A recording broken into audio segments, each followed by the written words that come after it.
All right, here is the highlight reel. This episode is sex, truth, and zero comfort. Watch who gets defensive and who gets better. Good morning and welcome back to Mornings in the Lab with Keith, Jon, and Friends, your live morning show where real talk beats recycled advice. I'm just telling you what probably Simon Cowell or somebody at like an America's Got Talent or like a big show would tell you. I'm thinking, Jimmy, that some of this content is probably pretty horrible. There's a lot of bad, boring, and informing content out there in the podcast world / video world. And I see some of these video podcasts, Jimmy. I'm like, dude, what are you doing, man? Go kiss your wife. Go have sex with your wife. That is not relationship advice. That is a public service announcement. I'm telling you, man, the world is moving so fast, so fast, so fast, so fast. Live is where it's at. Live means you cannot hide, edit, or fake desire. Hello, hand. Hello, hand. Welcome to this week. Ah, Jimmy, did he just say that? Jimmy, did he just say that on the show? Yes, and half the audience just sat up straight. Yes, he did. Yes. How to have more sex. Nobody breathe. This topic ruins marriages and saves them. All right, guys, coming up here, the big show here today, we're going to talk about, well, just some news that's kind of trembling around the world right now. And then, hey, the new X algorithm powered by Grok is out. Transparency scares people who hide behind noise. The whole black box is revealed. So they're telling you how the algorithm works. There is not a platform on the planet that does that. Guys, it's the end of video verification. Cool. Now trust is the only filter left. Yeah, you know how sometimes to log into sites, you gotta like, video verify yourself? Well, I have seen some stuff where it's, guys, you guys can freak your parents out because the video verification is gone. It's all gone, baby. It's just out there. So yesterday was, hey Keith, it's hey Mish. Fuck man, I know it's hey guys, yesterday's show, Hamish Noah. The guy goes from surviving a hijacking. This show escalated emotionally real fast. Yeah, hijacking. Addicted for 20 years and then diagnosed with HIV AIDS. True story. Yeah. Hamish, don't call me Hamish. We're gonna break down the 3 pillars. Every guy thinks effort fixes desire. It does not. That determine whether desire grows or dies, and why doing more usually backfires when you don't understand what actually creates the attention.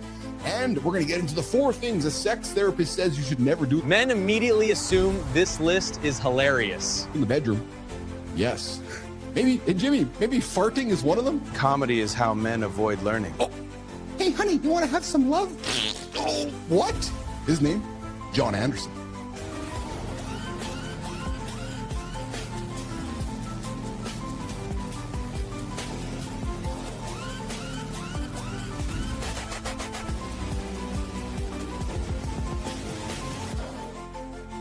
There he is. What is going on, brother? How are you today? I am a little tired this morning, Fatigue is honest.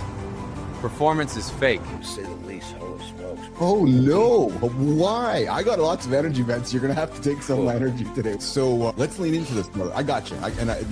Today's a great example of just showing up in the gym, right? I just got my shoes on. Showing up beats motivation every time. I'm in the gym and I'm gonna walk and I'm just gonna spend some time here. Like midnight, dude. That's a killer. That's fucking killer, man. Pain changes people, or it hardens them.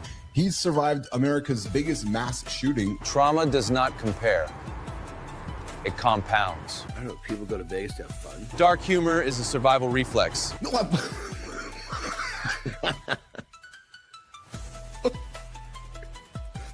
the obvious statement ever.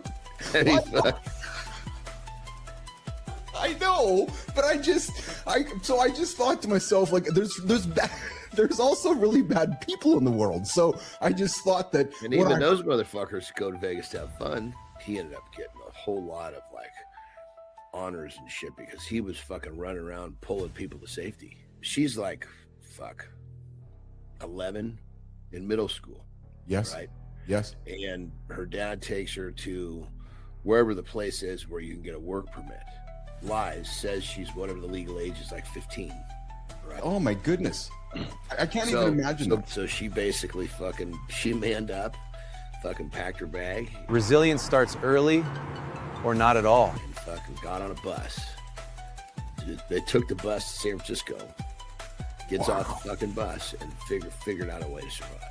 I saw a note from you this morning in LinkedIn end zone and it put a big smile and a bunch of warmth around my heart. Well, I mean, yeah, she didn't want anything other than more love. It's like if we're watching a fucking porn and you're like, hey, remember in that movie when they were having sex? The whole fucking movie was sex.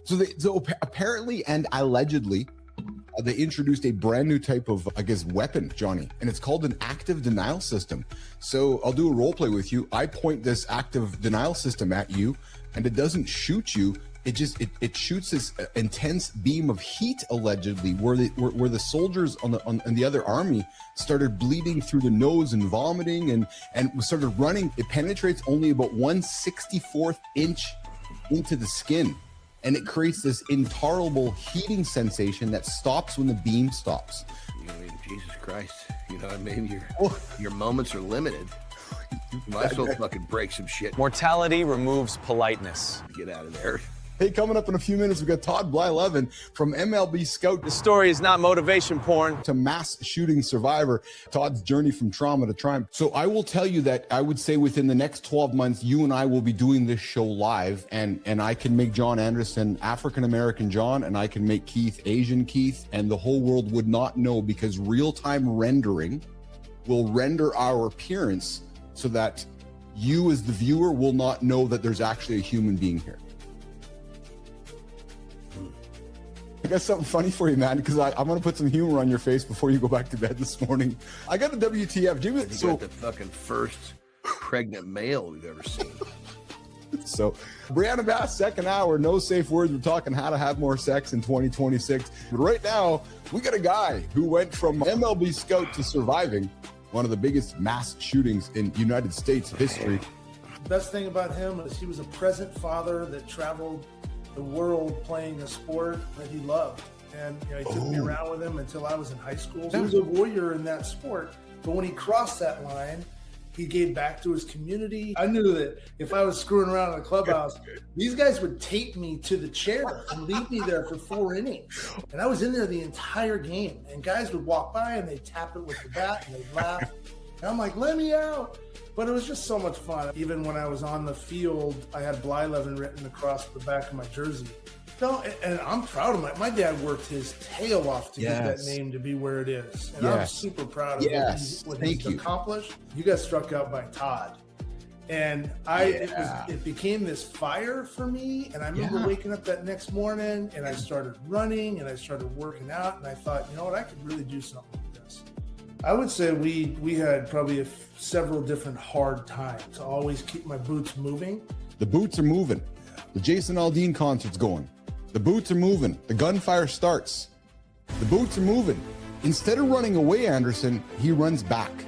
The boots are moving. When the shooting started, we were about 20 feet, 30 feet or so from the stage.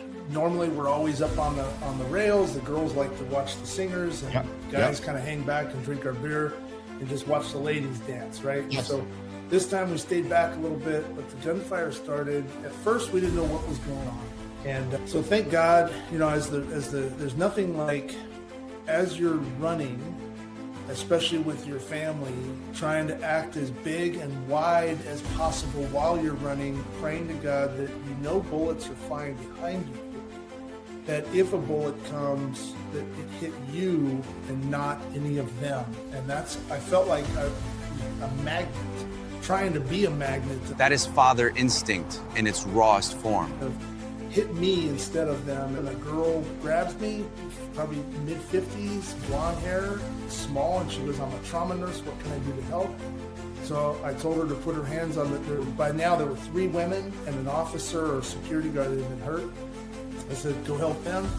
That girl ended up building 3 triage centers on Giles Street that probably saved hundreds of lives. I lost 3 women in my arms. Nobody leaves that moment unchanged. That night, carried about 30 out. I ripped my whole left shoulder out. I had hernias, my left hip. My right shoulder is still jacked up from it. And you talk about the perseverance and the adversity side when you're standing over a young girl that just lost her life. And you did everything you could to get her out, right? And in that moment, you're absolutely just broken. As crazy as it sounds, there was a man wielding a knife. We're in Tropicana now, we're protecting about 150 people. We're still told There's a shooter now inside that building. So it was crazy. He was able to raise his hand, and I was able to grab him. And the fire captain behind me is bigger than I am. So we shove him up against the wall, and I was able to disarm him.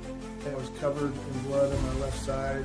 And they came up and they, put their hand on my shoulder and said, "Sir, you can stand down." And at that moment, my world just absolutely collapsed. This is where addictions usually begin. We're talking how to have more sex in 2026.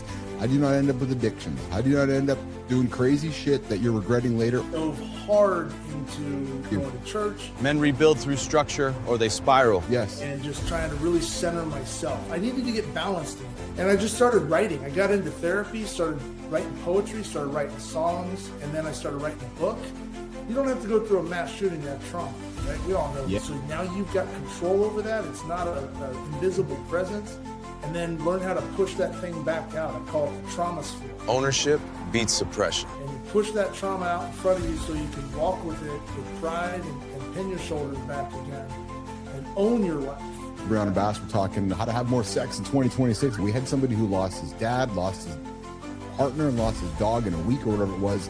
And his non-negotiable was just his regular routines. Coming back as an Abrams tank, by the way. John,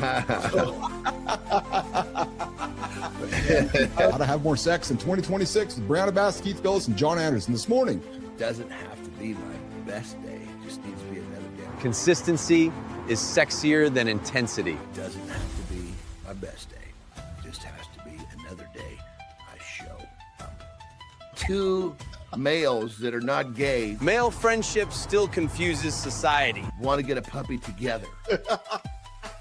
I was like, okay, we got some suspect shit going on here. Let's be honest, Brianna. A lot of men say they want more sex in 2026, but they keep doing the same things that make it harder, not easier.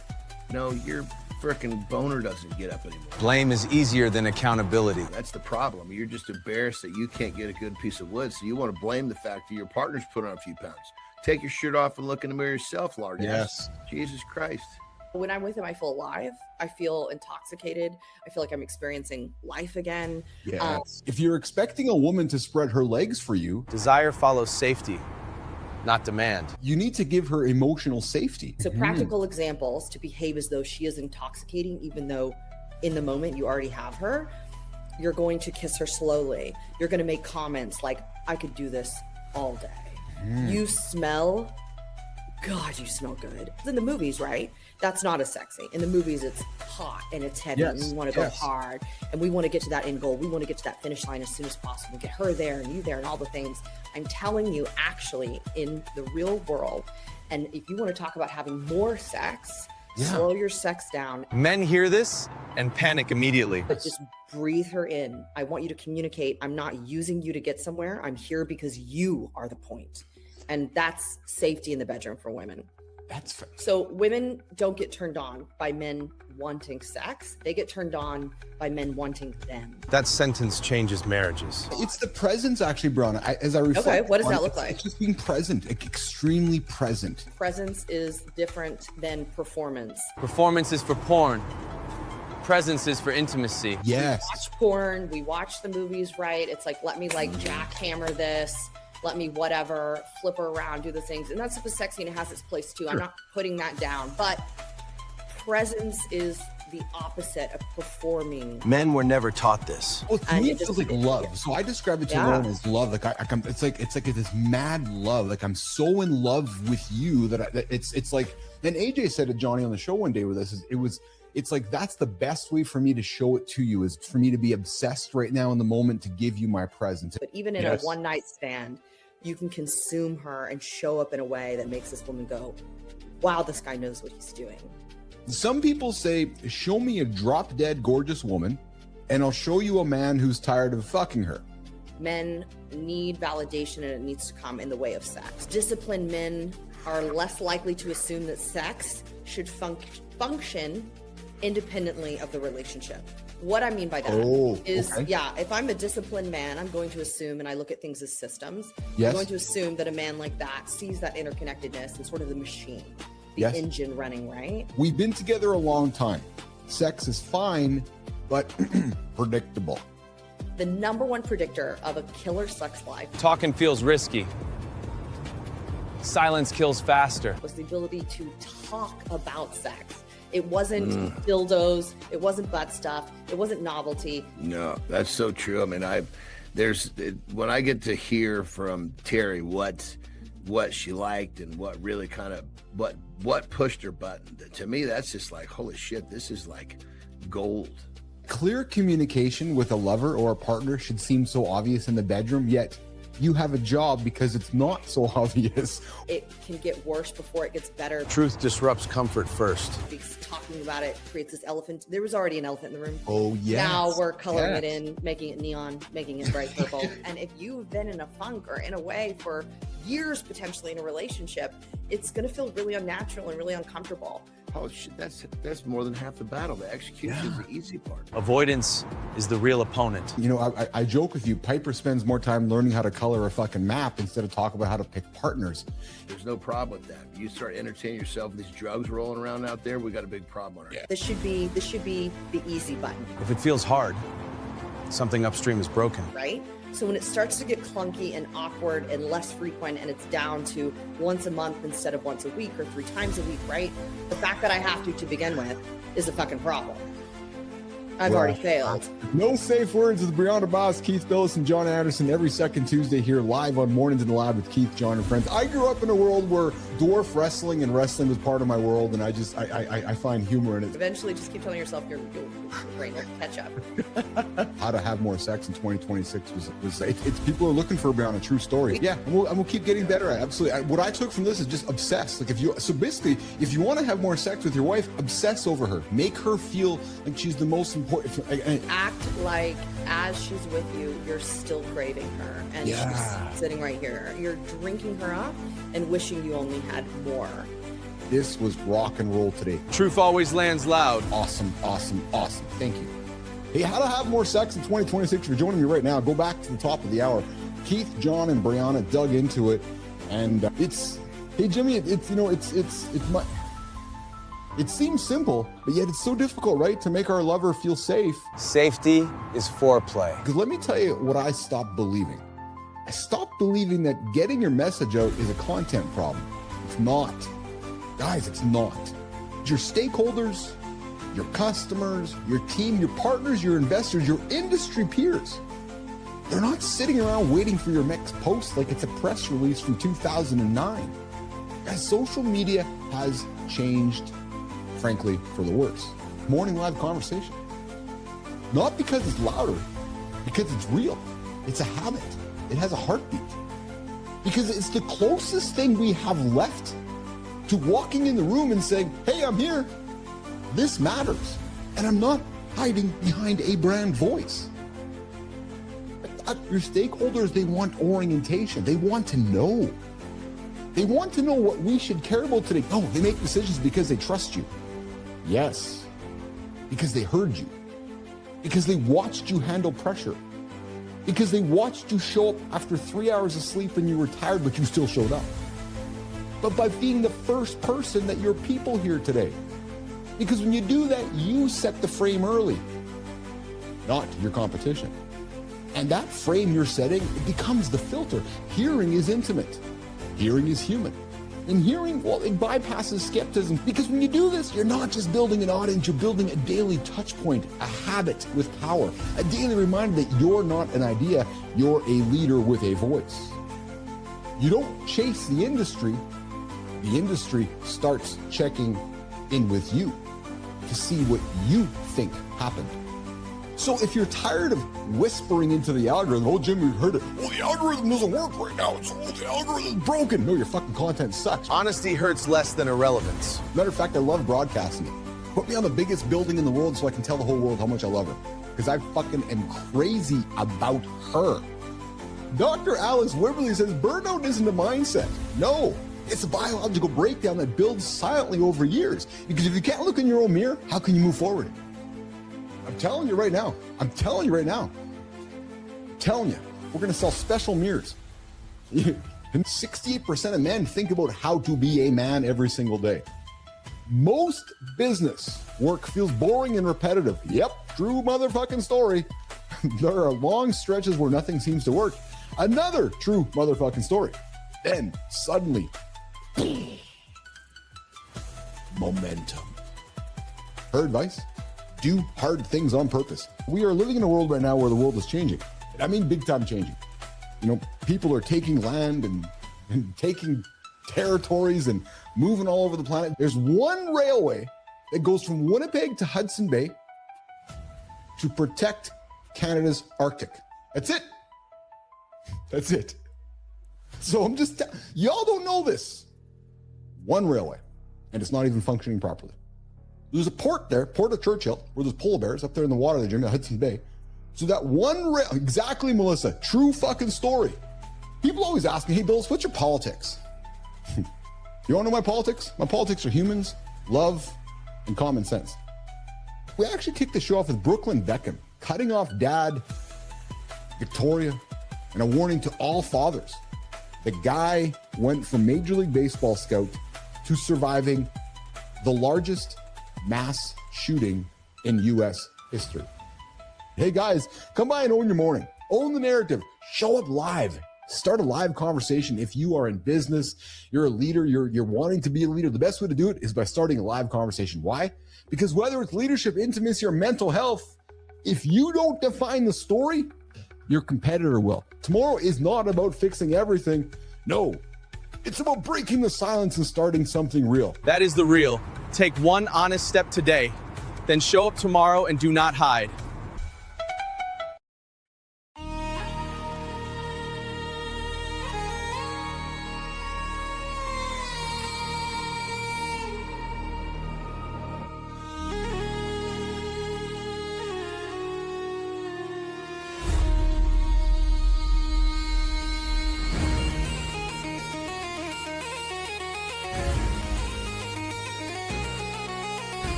Men, if you haven't had a real conversation in months, congrats. You're not broken. You're just lonely as egg. Lonely as what? I was gonna say shit, but we haven't given the R-rated warning yet. Oh, right. Nation, you have kids around or people who get offended easily? Put on the headphones now. Coming up today, why men feel so lonely and what you can do about it without coming across weird or needy.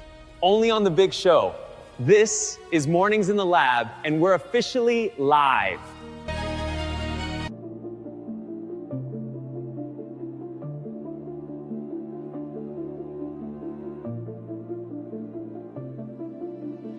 Welcome to Mornings in the Lab, where accountability partner here to help you start your day.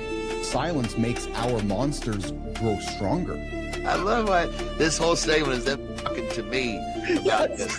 How to compromise without losing your balls. Everybody's trying to win. Nobody's trying to solve.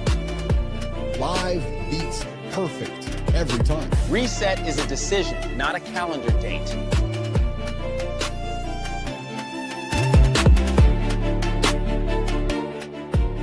Don't chase details. Chase the lesson.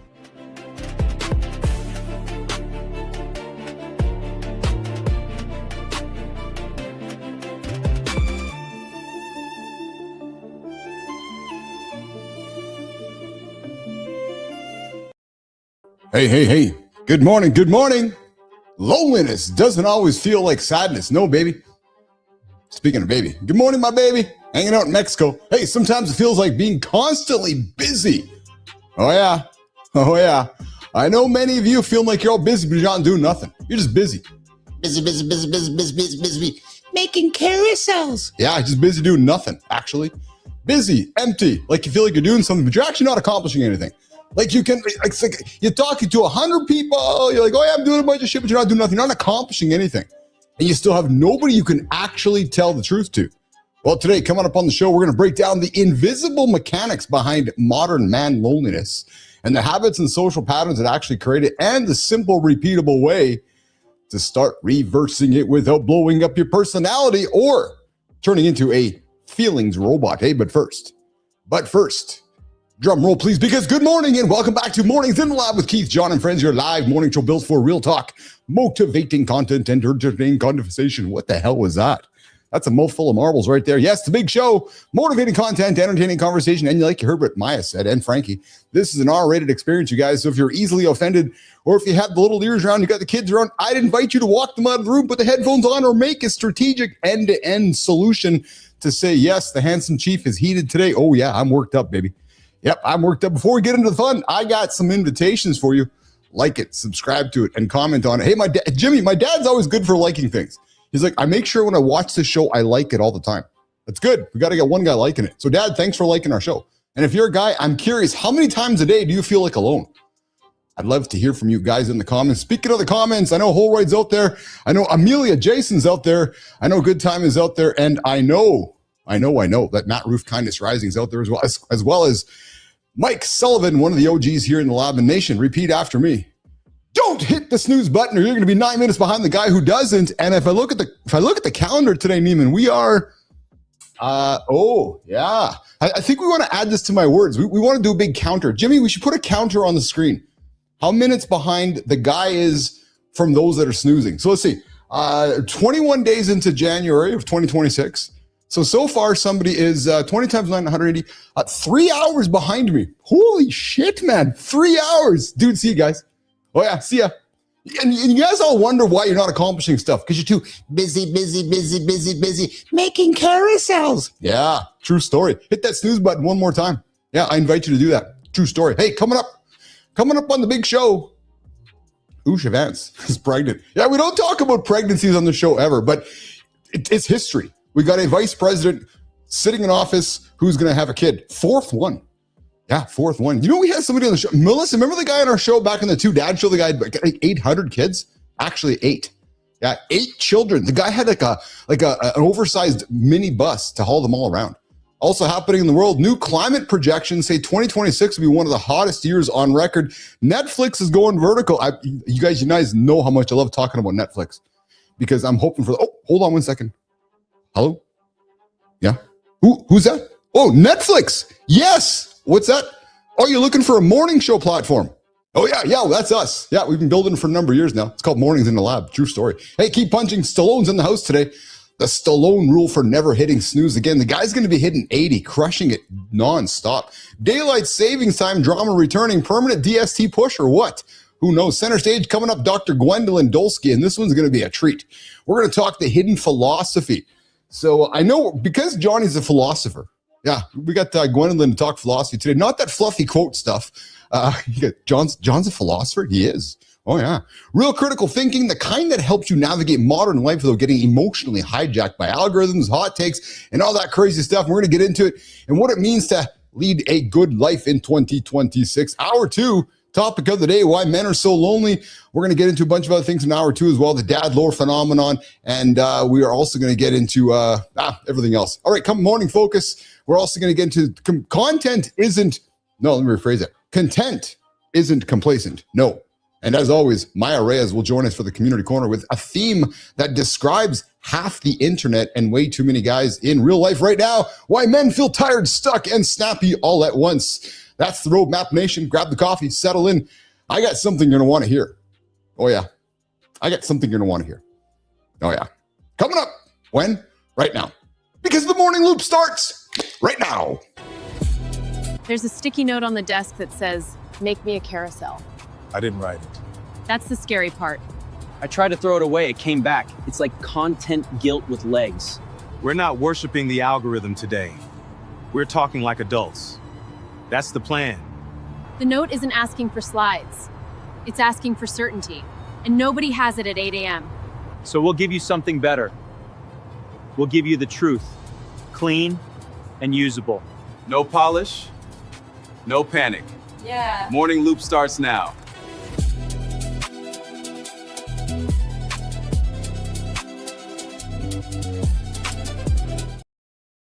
You can join the show. It's live right now. Come join us. 431-300-3005. 431-300-3005. Open up the phone lines in the second hour or send me a text. Yesterday, we had somebody a text for our guest, Brianna Bass, for no holds. No safe words. 431-300-3005. All right, let's get into it. I got something to say before we get Johnny in the lab here this morning. Guys, I am worked up, fully worked up today. Woo, baby, I'm worked up. Oh, yeah. I'm on fire. Yeah, because I'm watching it happen again. It is happening again. Everybody waiting for somebody else to do something. Everybody trying to survive the moment by not making a decision. Everybody hiding behind alignment and process, and we should study this and study that and observe a little longer. You know what that is? Yeah, that's not strategy. No, that's sedation. Yes, and I can feel it in rooms right now. People acting like just keep doing what we've always done. Everything's going to magically just stay the same. But guys, the world doesn't work like that anymore. Look around us. And it doesn't even pretend that it does anymore. Yesterday, I was in a meeting with somebody. They're like, hey, can you build me a deck so we can present this? And I'm like, what? Make me a carousel. Like, what, really? A fucking deck? I'm like, dude, I'm the deck. I'm the deck. Yeah, let's have a conversation. Let's make a decision. Let's move. Let's move. Because here's the part nobody wants to say out loud.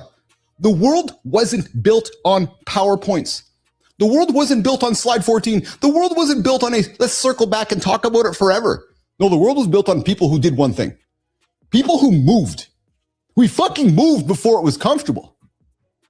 Man, just too many people in the world. You look at all this stuff happening in Davos. Oh, just said it. Oh, why is the world breaking? Come on, do something. People who picked a direction, owning it. And you don't have to like the guy picking the direction, but at least he's doing something and accepting the consequences. That's why game changers change the game. I'm a game changer. Make no mistakes. I am changing the game. Not because I'm smarter, not because I'm luckier, but because I act. Jon Andersen acts. Keith Billis acts. This show acts. This show is about acting. And don't look. And don't look. Don't misunderstand me. I love thinking. I love strategizing. I love data more than anybody. I built a business where details mattered, and I'm doing it again. And if you can't understand the details, there's no room for you. But if your thinking never turns into a decision, it's actually not intelligence. It's a beautifully formatted delay. True story. Now, let's zoom out for a second. This week, right now, the world's power players are in Davos, Switzerland. And the theme is literally a spirit of dialogue. Oh yeah, let's not make it political. And you can just feel the message underneath it all. Is that the world is shifting and everyone knows it. You know, Macron's up there warning about a world without rules. You know, the guy leading my country with one road to the north says, the old order isn't coming back. No shit, Sherlock. So let's just do the same thing. No, global risks talk about geoeconomic confrontation, conflict, polarization, and misinformation rising. But AI is in every conversation because it's rewriting work faster than most organizers can even admit. So yeah, the ground is moving. And in the middle of that, we've got teams, we've got companies, we've got leaders asking for another deck. And that's the part that makes me want to flip a table. Do you think Jon Andersen had success because he made another deck? No. It's because he started moving, creating that momentum. Because if the world is changing this fast and your move is actually, well, I think we should study it again because it's worked for the last 75 years. Really? Let's workshop it. Let's build the presentation. Then you're not leading at all, actually. You're just documenting your own hesitation. And I'm not trying to make this political. Honestly, I'm not. I'm actually not trying to make this political. But I'm calling out a certain vibe I am seeing everywhere on the planet these days, and I am just fucking tired of it. People who confuse being thoughtful with being motionless. This isn't about left or right. It's actually pretty simple. It's called getting moving. It's builders versus spectators. It's deciders versus deferrers. It's people who ship versus people who sight. Because while you're perfecting your deck and waiting for tomorrow or waiting for next day or waiting for next week, somebody else like me and like John, we're building the product. Somebody else is making the call. Somebody else is stealing the narrative because narratives don't wait for your committee meetings. So here's my challenge today, maybe for you, maybe for your team, maybe for me too. Where are you hiding behind process because it protects you from responsibility? Oh, I'll start next week. Where are you analyzing because deciding would put your name on the line? And what would happen today if you choose movement? What would happen today if you got up and started moving?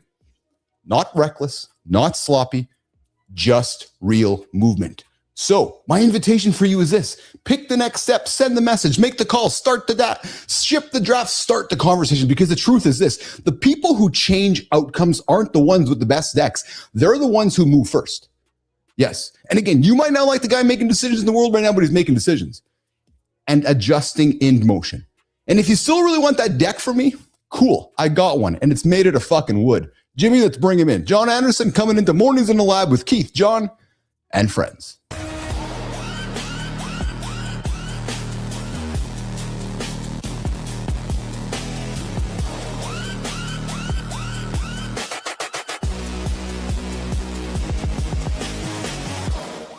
No affiliate code. Johnny. Did you get some rest last night, brother? I did. I slept most of the day. Jesus Christ. Did you?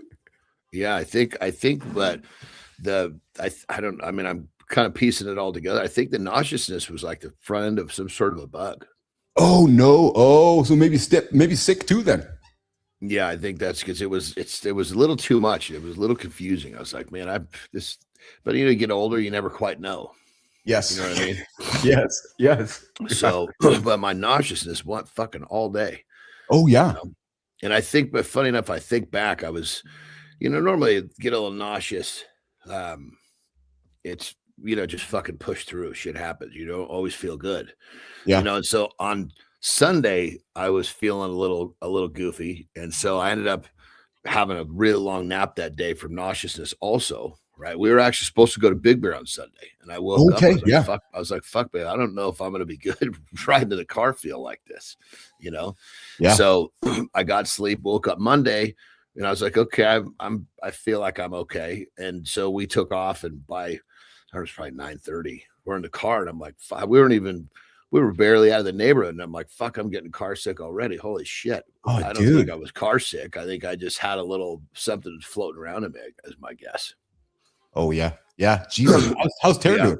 Is she sick? She's totally fine. That's what's kind of confusing to us, So, but either way, shit happens, and it's I'm not throwing up, which is good. Just don't feel well. Yeah. Well, I appreciate you being here. Appreciate that. I sent you a note yesterday. Yeah. Maybe I woke you up. Maybe I didn't. But I haven't even looked, dude. Listen. Here's one thing I know, and I've learned in my life with you. You are a non-negotiable, and I appreciate that. And I think you've learned that about me too. So that is and you know what, guys? I'm going to say this out loud. It's a really wonderful feeling when you have an actual, because John, I think you'd agree, it's rare. It's actually rare to find people that you can count on as a non-negotiable. And I mean that with sincere, because you've said it yourself, man. Not a lot of folks have been able to keep up with you in your life. And I'm not trying that. I'm not saying that to be a self-effacing or nothing. It's just, it's difficult to find people that are like, okay, I just know for an unequivocal fact the guy's going to be here, unless he's fucking lost his arm, or I'll get a text from Terry one day saying, "Hey Keith, John's done this, and here's why he can't be there." But that would be the only reason I know for sure, actually. Yeah, I mean, it would take if I was texting you, I would be saying I'm limping to the computer. Yes. If Terry was Yes. texting me, I'm unable to limp. Hey, this is not on the topics this morning, but it came up this morning in my head. I saw a clip. Remember, we were having this conversation because it's kind of from it's our Bill Goldberg. Remember, he had his retirement match. Was it in Atlanta a few months ago? We talked about it. Remember Goldberg? Mm-hmm. Yeah, I saw a clip yesterday, and and don't take this as he was complaining, but he was observing that because I remember we were talking about this, and I think you commented on it. I should go back and find the clip. He was disappointed how it all ended. He's like, dude, he goes, really? Yeah, because he felt like it wasn't maybe the story wasn't built up enough or there wasn't enough story around it. And I don't know if you remember, but you even commented because while he was doing his exit speech, they cut him off and you were commenting. And I remember you were commenting on because I know you said you didn't know him, but you've been around to watch and observe. And he was disappointed that it ended the way that it did. And he felt because of his impact in the industry that he perhaps could have, my word, I'll say deserved more or maybe could have had a better run out, if that makes sense. Well, with him, you got to think like this too. I mean, he had a really interesting career, meaning yes, he came in and by no means was he ready to go, but they just put him in there with people that would put him over and people that could teach him. Yes. He had, I mean, he was one of the like biggest stars. I don't know that you could ever recreate that. Mm-hmm. You know what I mean? A lot of times they want that one last spike, like you said exactly what he said. Cause you know what he said? He's like, I was the WCW guy, just like you said. Point blank, there was no. He was the guy, and he's like, without him, they were in trouble. Exactly, and he just felt like he just felt like his exit wasn't as done as it could have been done, right? So, and then yesterday I saw a clip, and again I remember a conversation you and I had about, there's certain sports, certain issues that are all about the money, right? And I watched a conversation with Triple H and R-Truth yesterday, and it was more so about, there was nothing personal about this, boy. It was, it was all about business. And it made me think about a conversation you and I had that if we're both going into this business together, we know at the end of the day that that the money comes first. Yes, there's feelings and there's personalities involved, but as long as we both recognize that I might throw you under the bus because the money comes first to pay you and pay me, that's what we will always do. That's hard for people to wrap their heads around, John. It really is, isn't it?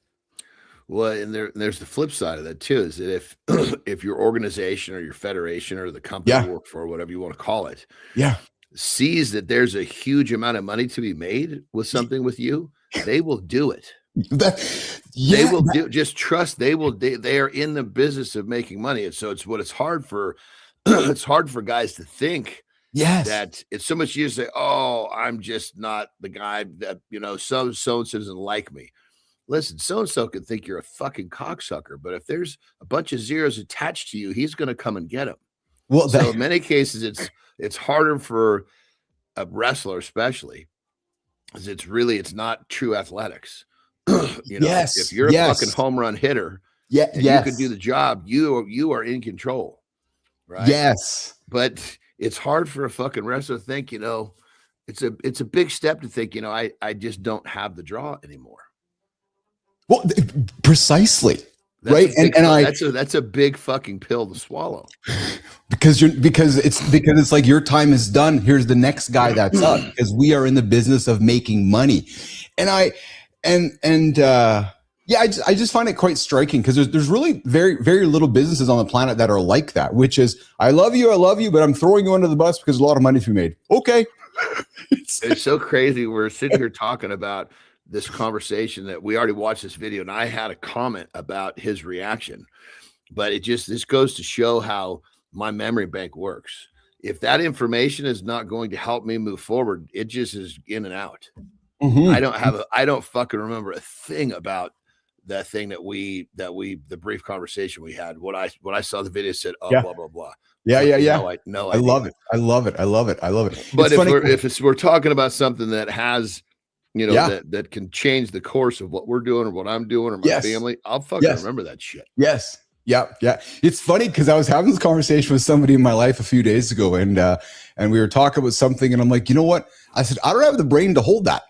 I don't. I said, it comes in one ear, I'll acknowledge it, then it goes out because my brain's too busy holding everything else. And I can relate to that, right? Now, obviously, with the show and the entertainment side of things, my brain has to do other things, but I'm with you, man. There's certain things that I literally will acknowledge, goes in one ear, goes with the other ear, and I'm like, okay, I got in the room for it. And I've had to learn how to do that. I have had to learn how to do that because, and I think that's the power of saying no. I had a guy yesterday who wanted to do a bunch of stuff. I said, no, I'm sorry, I can't. He was like, why?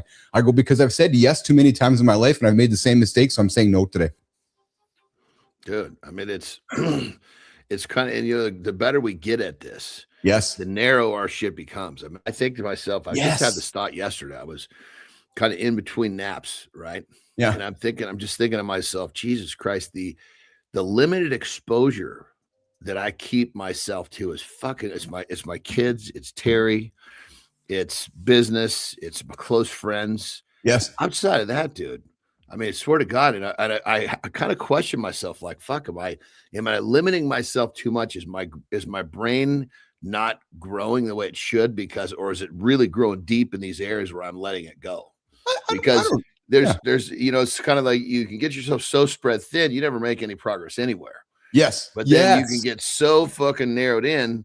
Is there actually enough? You know, because the brain is a pretty fucking amazing organ. 100%. 100%. Yeah, coming up on the show, we got Gwendolyn Dulce. We got a philosopher person coming to talk with myself and Johnny this morning. Looking forward to that one. But Johnny, so we got some history right now coming up, brother.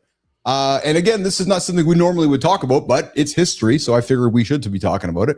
The White House, you would not know this, I'm certain, but the White House has a baby coming. The second lady, Usha Vance and JD Vance, announced yesterday they're pregnant, their fourth kid. So they're going to be adding and I put it on the table because I titled it "Why Men Are Terrified of Number 4." So you have three children, right? You have three, right? Mm-hmm. Yeah. So I can't imagine 4. I had a guy on my show a few months back, I had 8. So I can't even imagine 4, never mind 6 or 8. I'm happy with my 3, right? To do the fourth one, I don't know, man. To do the 5th, 6th, 7th, or 8th, I don't know, man. Dude, we just was middle of last year. Yeah. Terry, she has this birth control thing called the UID. IUD. Yeah. Yeah, there we go. And they had to go change it. Every so often it has to get changed, right? Yeah. Well, when they were pulling it out, one of the little, because it's copper, I guess. Yes. Right? Yeah. One of the little fucking, I don't know, one of the little fucking legs or arms or spikes really broke and didn't come out. And they're like, we're going to have to get a specialist to go in there because we can't find it. And they said, Joe, just so you understand, until we get this new one in, you could get pregnant. And she's like, oh, Jesus. And, you know, last year, she's fucking 53 years old. Yeah. Right? So she comes home and tells me, and she's like, I don't think this is really possible, but if I get pregnant, I'm not I want you to know ahead of time. There's no way that I'm fucking giving this thing away. I'm not, I have no way I would even think about having an abortion. Yes. And I was like, so she said, because if she was coming home, we were going to have sex. We had a plan. She's like, so I'm telling you this right now, because in a few hours, when you're making a decision of what you want to do, understand my position. Man. Dude, it was kind of fucking crazy. The first time I was like, I couldn't bring myself to fucking do it. I was like, you know what? I don't know that I'm ready to make this fucking type of commitment here. The odds of it happening are slim. Yes. But God damn it. What if that one swimmer is in there today? You know? Well, dude, like, so 4 kids that, you know, I like you have friends with four kids and so forth. And, you know, I'm sure it's an additional step to life. It was Chad. I can't remember his last name, from Alaska. Johnny had 8 kids. And I'm like, dude, like everything, like, you know, so every decision you're like, okay, so we can't buy the Suburban. We got to buy the extended Suburban. Okay. When we travel somewhere, we either got to rent a private plane for the whole family or we got to rent a wing. I'm making some exaggerative points, but it's not as simple as just hopping into the car and throwing the three in the back seat, Johnny. Well, you know what I kind of liked about the whole journey? I started thinking about it. I'm like, holy shit, if this happened, I would get a chance to do it with so much more experience and not worrying. Because, you know, in the early part of fatherhood, you're fucking worried about the expense of the whole thing. Yes. You know what I mean? I'm like, yes, holy shit, I could do this without the challenges that I had the first time. You know, when I started. Yes. And so I like in my mind, I had it all. We weren't going to raise it in US. No fucking way. Oh, we were going to take it down. We're going to go live in Mexico. We're basically going to put him or her, whatever it was going to be, in a private school. Yeah. It was just going to be a whole different drill. Yeah. We were going to have babies. We were going to hire basically a living nanny to live in the guest house. So we'd have all the help we needed. So it was actually kind of a interesting thought once, but just the idea of, God, if I just didn't know what I know now in terms of raising a kid. Yes. It would be such a different drill now. Oh, it was so. I was fortunate because I guess maybe similar to yourself, but I was in my mid 40s when I added Brooklyn as my bonus baby. So she was 1, and I was fortunate to be a big hand in raising her. I like you could only imagine how much joy there would be and how different it would be raising a baby now as a 50-year-old, right? And just like you said, what you've experienced. Well, I was going to say, because I was in your 40s, but just think about it there versus now. I know. Fuck, man. Just think from 30s until now. That was me. Yes. Fuck. It'd be, of course, it would be a little shocking and funny. We told the kids just as kind of a joke, and the youngest one was like, "No, I didn't. Thank God it didn't happen." That's what I was like, "Whoa." Oh, looks like we have some rooted issues, my dear. What's the issue? That's what I was like. Where's this coming from? And she was just. I think she just kind of liked being the baby. Oh my God. David Wozniak, aka Starbuck, is a famous sperm donor, Joni, who actually eventually had 533 children. He tried his best to help most of them without getting his identity exposed. There's a film. Is that that fucking weirdo doctor they made a movie about that was fucking throwing his slop in everybody that came in his office? Throwing his slop into He would fucking, they literally would get the fucking lady in the stirrups. He'd go in the next room, pound one out, and fucking come and bring it back, still fucking warm, Just, I mean, fuck. Of course it was going to work. There was no transit, man. It's when you hear some of the crazy stuff that humans do, like this example, like to your point, it's like somewhere. So if this guy would have taken that energy to create 533 children, what could he have created in his life that would have been positive other than, what was it? I think if we're talking about the same guy, the guy that is actually my youngest daughter we watched this. She's like, Dad, you're not going to believe this. So we watched it. But this fucking guy, he did it because he believed he was doing everyone a favor. Like he had like God syndrome. Oh, God. Yeah. Maybe it was a different guy. I don't know. I don't remember being 500. How much you say? 500? 533. Yeah. Fuck. I didn't watch the whole movie. I told her it's because all of these kids were coming on.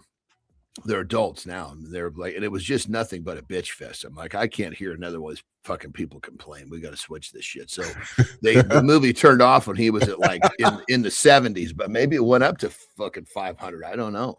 Well, let's be honest here, man. Elon has done his job too. Again, rightly or wrongly, making sure that there's enough humans on the planet to make sure that the planet can. But he believes he's planting fucking the seeds that this planet needs to. Yes. He doesn't have enough faith in anybody else. So he's like, I need to have more of me running around. So there is something to be said, because there's so much conversation happening about, anti-immigration or changing immigration policies, but folks aren't talking about, okay, well, if we're not having immigrants coming in, well, we need humans. So then we need to make more babies. And there's none of those conversations about if we're not going to have humans coming from over here, we need to have humans coming from over here to keep the world going. So nobody in our hemisphere is talking about making more kids other than Elon or this guy here who's created David Wozniak, who's creating 533 kids along the way. No, that was it. That name. That was the same name. Fuck. So that guy did have 500. Holy shit. Craziness. Yeah. Hey, we're going to Gwendolyn Dolsky join us here in a quick second here. The hidden philosophy behind AI, love, and living a good life with Professor Gwendolyn Dolsky joining us here in a couple of minutes. Hey, Jimmy, let's show Johnny this, man. So I know we both love our animals. Dude, I've never seen this before. A grizzly bear. Dude, grizzly bear being chased by a freaking moose, man. And I saw this. I'm like, what's going on there? Because you usually think it's the other way around. Check this out. So this is fun. Now watch this. So you see this grizzly bear. Look at this moose is tailing after him, brother. Like usually you're kind of used to seeing the opposite where the bear's chasing something else. And there's this moose going, you're actually wrecking my world. I'm going to come and catch your ass. Well, this is like a prime example. Yes. Let's forget the names of the animals. Yes. This comes down to who is more fucking pissed off. Yeah. No, I swear to God, you look at you can see like in a street fight, you can see that little motherfucker. He doesn't care if he gets his neck broken. He is going to whoop some ass. Yes. You know what I mean? It's the person who's willing to go the furthest is going to win a fucking fight most of the times. Oh yeah.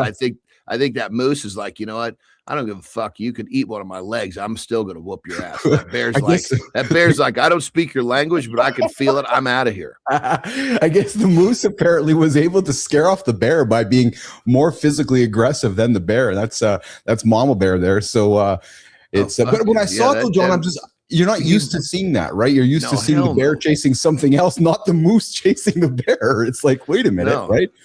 Well, it's like the videos you see where the little fucking guy, you know, the kids are all in the basketball court and the big fucking bullies in this guy's face. And the little guy just turns sideways and just fucking knocks the big boy out.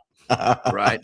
It's like, you know, the little guy's like, you know, you've called me a motherfucker one too many times. Yes. That's it. Yes, I don't care what you do to me, but I'm going to come after you now. You know? Yeah, exactly. Good morning, everybody. Hanging out with Keith and John this morning on Mornings in the Live with Keith, John, and Friends. We go live every single day right here, YouTube, LinkedIn, and X. Coming up, guys, we got a philosophy professor, Johnny. I'm telling you right now, man. When I found this lady over on LinkedIn and said, "Oh, we got to have her on the show," I saw the one word that drew me to her because she's like, "Why would you invite me on?" I'm thinking, like, I'm a philosophy person. I'm like, "Hey, Gwendolyn, John's a philosophy major. We got our own philosopher here on the show. We invite everybody to judge." I'm not a philosophy major. Don't oversell me. Oh, minor. There we go. Well, you're a smart motherfucker, though. So I always tell everybody, judge the book by its cover. Come judge Keith and John, how we look, how we speak, and then listen to that young man speak because he's always got something quite provocative and thoughtful to come out of the mouth. Coming up, Gwendolyn Dolsky, philosophy professor. Coming out of the mouth. You always got thoughtful shit for that. I'm listening and listening and listening. And she's on a mission to prove that philosophy isn't just dusty books and dead Greek guys. Sophia Grant, let's bring her in. Gwendolyn Dolsk this morning on Mornings in the Lab with Keith, John, and Friends. If you've ever won the argument, closed the deal, and felt emptier after, listen close. That's not success. It's a meaning problem. We scroll, grind, optimize, then wake up wondering why success doesn't make you feel more human, just more busy. When that feeling hits, you can numb it. Or you can ask the real question. What makes a life good? That's where Dr. Gwendolyn Dolsky steps in. She asks one sharp question. What are you optimizing for? She's a philosophy professor at Cal Poly Pomona. Her gift is making hard thinking feel practical in real life. She challenges the myth that philosophy is fluff. It's how you stop living on autopilot. It's how you start choosing on purpose. She studies existentialism and feminist philosophy, including Simone de Beauvoir. Not trivia, a lens for scripts we inherit about freedom and love. If you've ever been torn between desire and duty, you already know the pressure point. She teaches right there. Because sex, love, and morals are where people get vague. They avoid the talk. Then they call the distance normal. She focuses on AI and technology, not the hype, the human cost, and what changes in relationships, work, equity, and being human. Today, we're sitting down with Gwendolyn to talk critical thinking, love, and AI, and why she believes thinking is a joy. Gwendolyn, thanks for joining the big show today. Welcome to Mornings in the Lab. Johnny, I'm excited about this one, man. We got a philosophy professor who believes that thinking is a joy, and she's on a mission to prove that philosophy isn't just dusty books and dead Greek guys. Let's bring her in, Gwendolyn Dolsk, this morning on Mornings in the Lab with Keith, John, and Friends. What's going on, Gwendolyn? Hi, good morning. Oh my goodness, that was such a wonderful intro. Thank you so much. Yes. I have a philosophy minor. Yes, I'm going to get out of here. You guys go to work. I'll see you guys later, Johnny. Well, he always oversells, but I'm actually one credit shy, but I do claim it. Oh, okay. All right. So do you have, well, if you claim it, then there must have been like something you read or something that you really enjoyed that stuck with you. You know what it is? That's a great question. And people will often ask me, what is it about your study of philosophy? What did you do? What do you remember? And I was like, you know what? What it did the most was it changed the way that I think, which changed the way I live. So I think philosophy is more of a way of life, a way of thinking, than reciting what these old dead fuckers talked about. Because when it comes down to You're right. because when it comes down to it, what they say is supposed to shape your thoughts, so it shapes your life. And people miss that. You know, people will talk about all this stuff and then just fucking let it go by like a fart in the wind. So Gwen, there's philosophy 101 with Jon Andersen right there. No, I love it. I mean, I even tell my students, because I have a lot of students who are taking my class as a GE. They're not philosophy majors, or they might be minors. And I tell them, I want you to enjoy your lives. That's what we're doing here. That's what we're studying. It's not like the better way of life. For example, so for example, they have to read Thomas Aquinas, the proofs for the existence of God. These are not easy things to read. And I know they're not going to walk into a job interview and say, here, I know Aquinas's 5 proofs for the existence of God. But the person who can understand those is the one who gets hired. The person who can sit there and read it and understand the structure of the argument, that's the company that's going to want that person on the job. So that's the relationship. It's like what Jon said. It's not about memorizing. It's about understanding critical thinking and structure and logic, which we desperately need right now. But at any rate, yeah. Well, my philosophy stuff came about because it actually coupled with theology. That was my major. And so it was really not by choice. It just kind of happened to me, which has been a huge, the universe has happened to me in many, many different crossroads, so to speak. But it was like, it's the beginning of my 3rd year and I was on a 5-year plan. I wanted to hide in college as long as I could. So we could lift weights. Yeah. And anyway, and it was a small Catholic school. So it was really, you had a relationship with your advisor. And he was also one of my professors. So his Father Chapman, I remember, great dude. He says, hey, we've had this conversation, but now before you come back, this is in summertime, you have to declare. And I'm like, well, Jesus, Father. I'm like, I know this is the old days. I'm on one of these fucking cell phones, like a shoe in my hand, thinking I'm really cool. I'm like, Father, this is like $2 a minute here, And so I'm just trying to get off the phone. I'm like, I don't know what I'm going to say. And so I'm like, well, how about this? Go find out what I'm closest to and call me back. And he goes, okay, that sounds like a reasonable request. So he calls it back and he goes, well, if we align this, he goes, we can get you a major in theology. And if we do it just right, we'll be real close to one in philosophy. I said, well, there we have it. Let's go. Look at that. Gwen and Keith and Jon this morning on Mornings Lab with Keith, Jon, and friends. Hey, Gwendolyn, we got Dr. Jon Petrocelli joining us in the comments as well. He's another professor. He's a professor of BS. So he's out there commenting. He's like, yes, another professor and a philosopher to boot. So Dr. Petrocelli, meet Gwendolyn. Gwendolyn, meet Dr. Jon Petrocelli. He's one of our co-hosts on the show. He joins us every Friday for a session we call BS or No BS. He's great at calling out the BS with our guests. So just a heads up, Gwen, he's listening. So if you're calling out some BS, he might be calling us out on this one. So Gwendolyn, let's get into this. Not a lot of people wake up one day and say, I want to get a PhD in philosophy. Yet you fell in love with existentialism. And so let's get into it. How did studying philosophy in Belgium shape your worldview as you came through that? Oh my goodness. I was, in the States, you study what's called, more, let's say an American, like a different type of a structure, analytic. It's 5:30 in the morning for me. So if it takes a second. Yeah, that's good. Thank you. I'm with you. I'm the same time for me too. So I'm with you. Yeah. Well, there's a particular type of a structure, analytic theory, and I remember I just wanted to know, what are philosophers now doing? Because we were studying all of everybody's dead, basically, in philosophy. And so when I moved to Belgium, I had the opportunity to live in the spaces of great thinkers. And I remember sitting down and I picked up a novel at random that was by Simone de Beauvoir. I had never studied her in a classroom.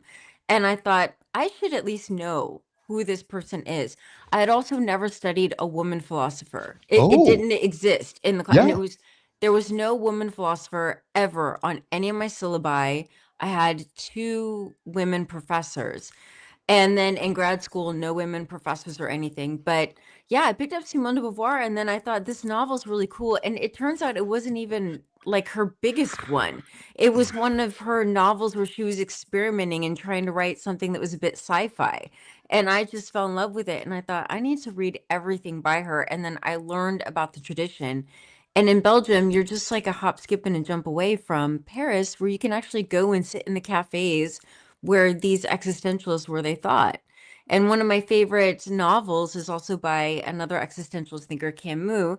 And some of his work takes place in Amsterdam, and you can just walk around in the space that he was writing.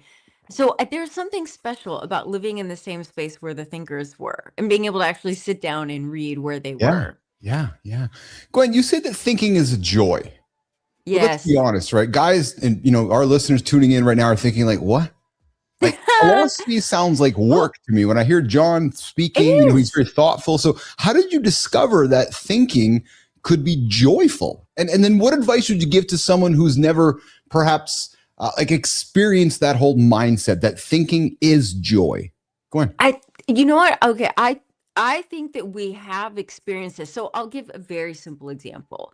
I was listening to Neil deGrasse Tyson's podcast. One time I was on campus and just walking from one place to the other. Yeah. And a caller calls in and asks him, how much does the earth weigh? And I'm listening and I'm walking and I'm thinking, I'm almost like that meme, just trying to figure stuff out in my head. Yeah. Is there some kind of a scale? And then Neil deGrasse Tyson gives the answer, which is so obvious after you hear it. But he said it's weightless because it's in space. And when he said that, so I'm still walking. I've got my headphones on. I'm walking from one building to another on campus, and I just smiled. I'm just like, oh, and that's what it is. It's that moment when you learn something that you didn't know you didn't know. I remember when I was living in Belgium, the first time that I said something in Dutch without thinking about it, like I didn't have to translate in my head. All of a sudden, one day I was in a sandwich shop and what I wanted, just the words came out in Dutch. I couldn't believe it. And I wanted to turn around and be like, did anybody see it? But it was just that moment where I realized like my mind had expanded. And you're right, it is work.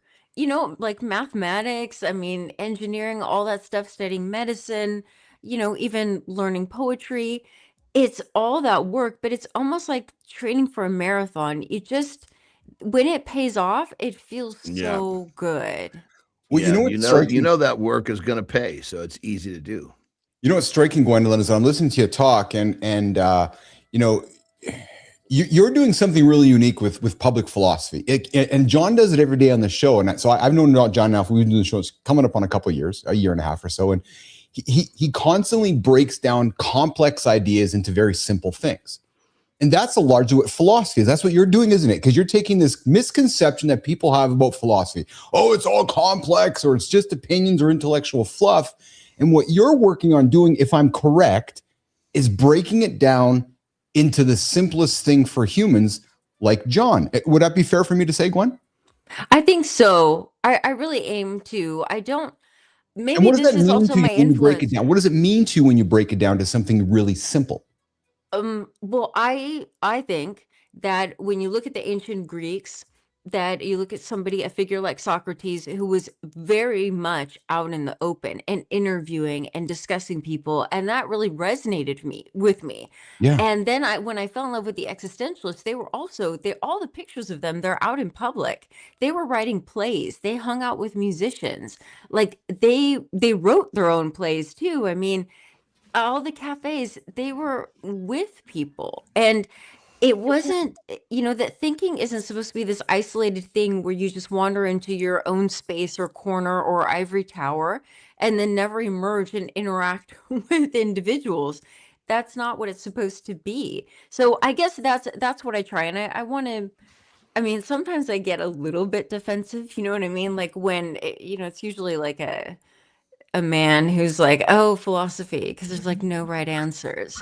And then and I'm like, I say, oh, like that's a fallacy right there. If there are no right answers, then by what measurement are you saying that there are no right answers? You Oh, must have a definition of right in order to make the claim that there isn't anything that is right. oh. So I just go ahead. I mean, it's when somebody just tries to do the mansplaining thing and then they don't really expect it. But other than that, I think that we have to actually dispel this idea of everybody just has an opinion or that's just an opinion, because the fact of the matter is some opinions are worth more than others because some people are better thinkers than others.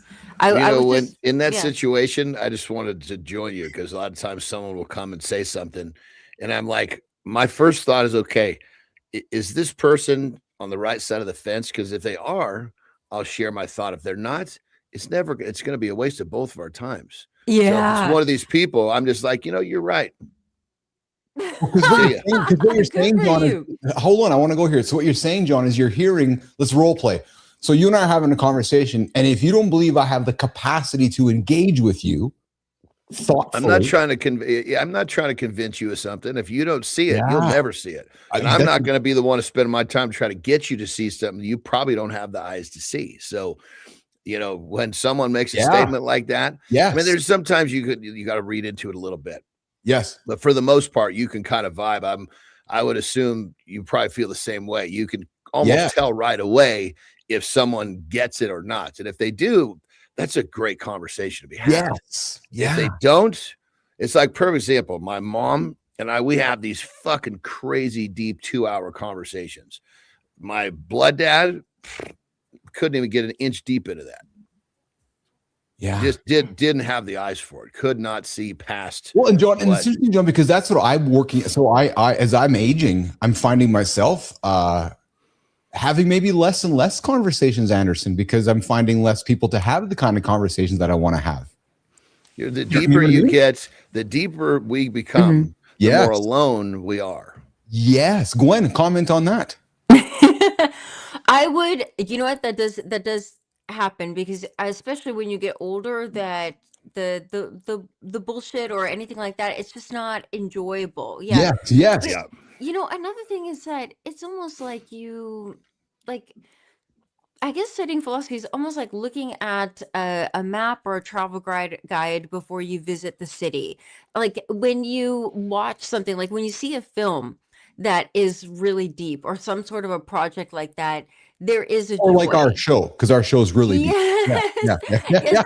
I mean, when you are able to, I mean, I tell my engineering students, for instance, I'm like, you guys, even when you retire, will be able to ooh and ah at a bridge in a way that I can't. Because Yes. you'll get it. So it's like studying engineering is not just about the paycheck, because even when you retire, maybe your grandkids are going to bring you their STEM or their science books, and you're going to look at it and you're going to be like, well, I'll be darned, because you're going to understand how everything is moved. And so for me, I feel that way when there is something like a speech, like even a political speech that is read or said so well, a book or a show. Like I binged that show, All Her Fault, and I'm like, my God, there is so much going on here. This is almost perfection.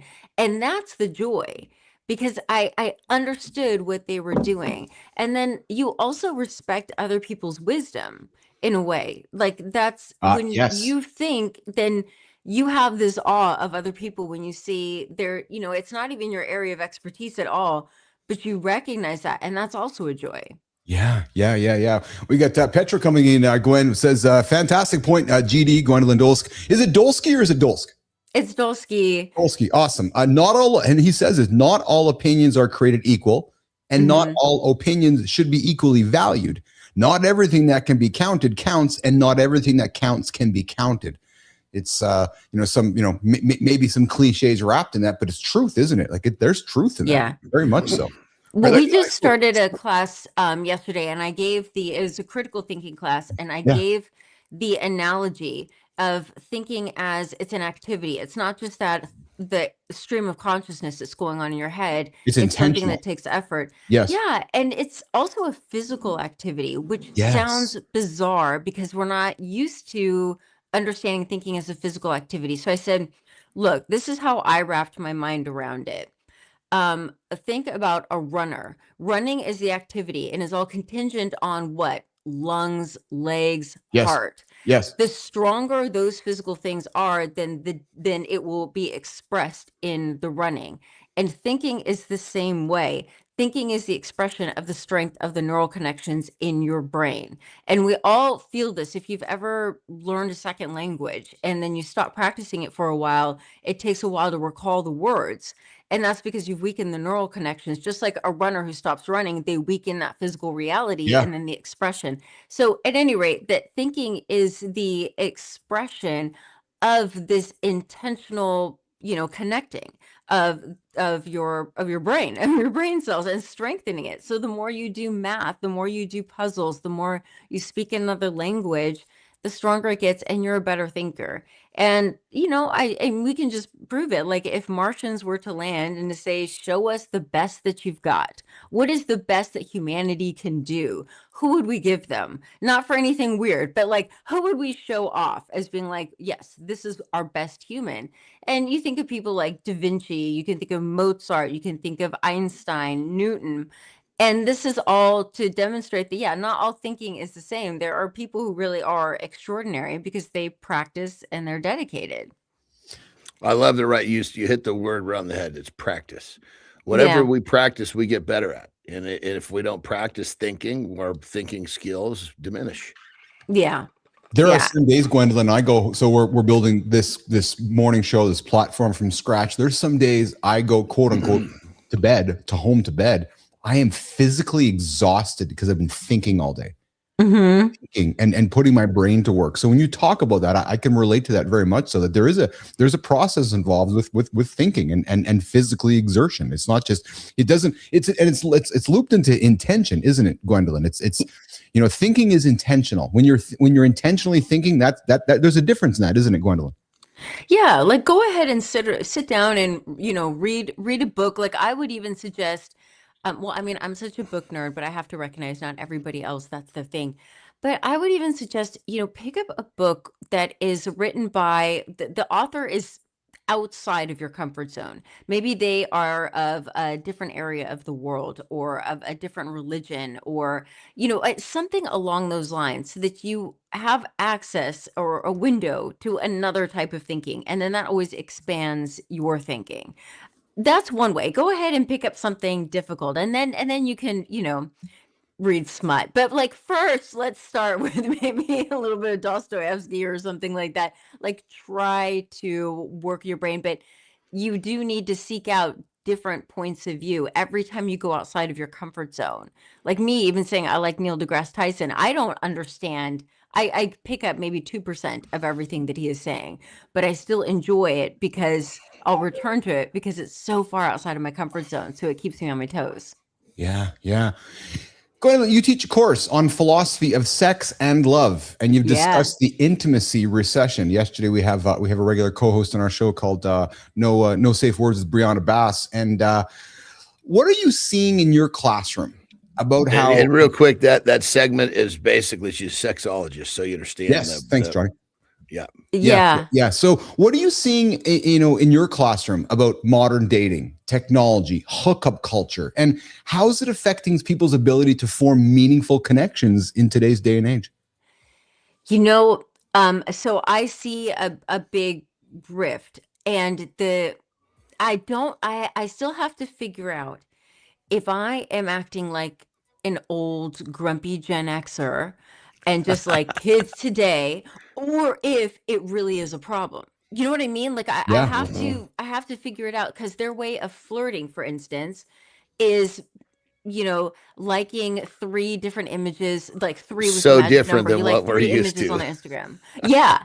And so there's, very few people who will actually interact with each other. They won't go up and say hello.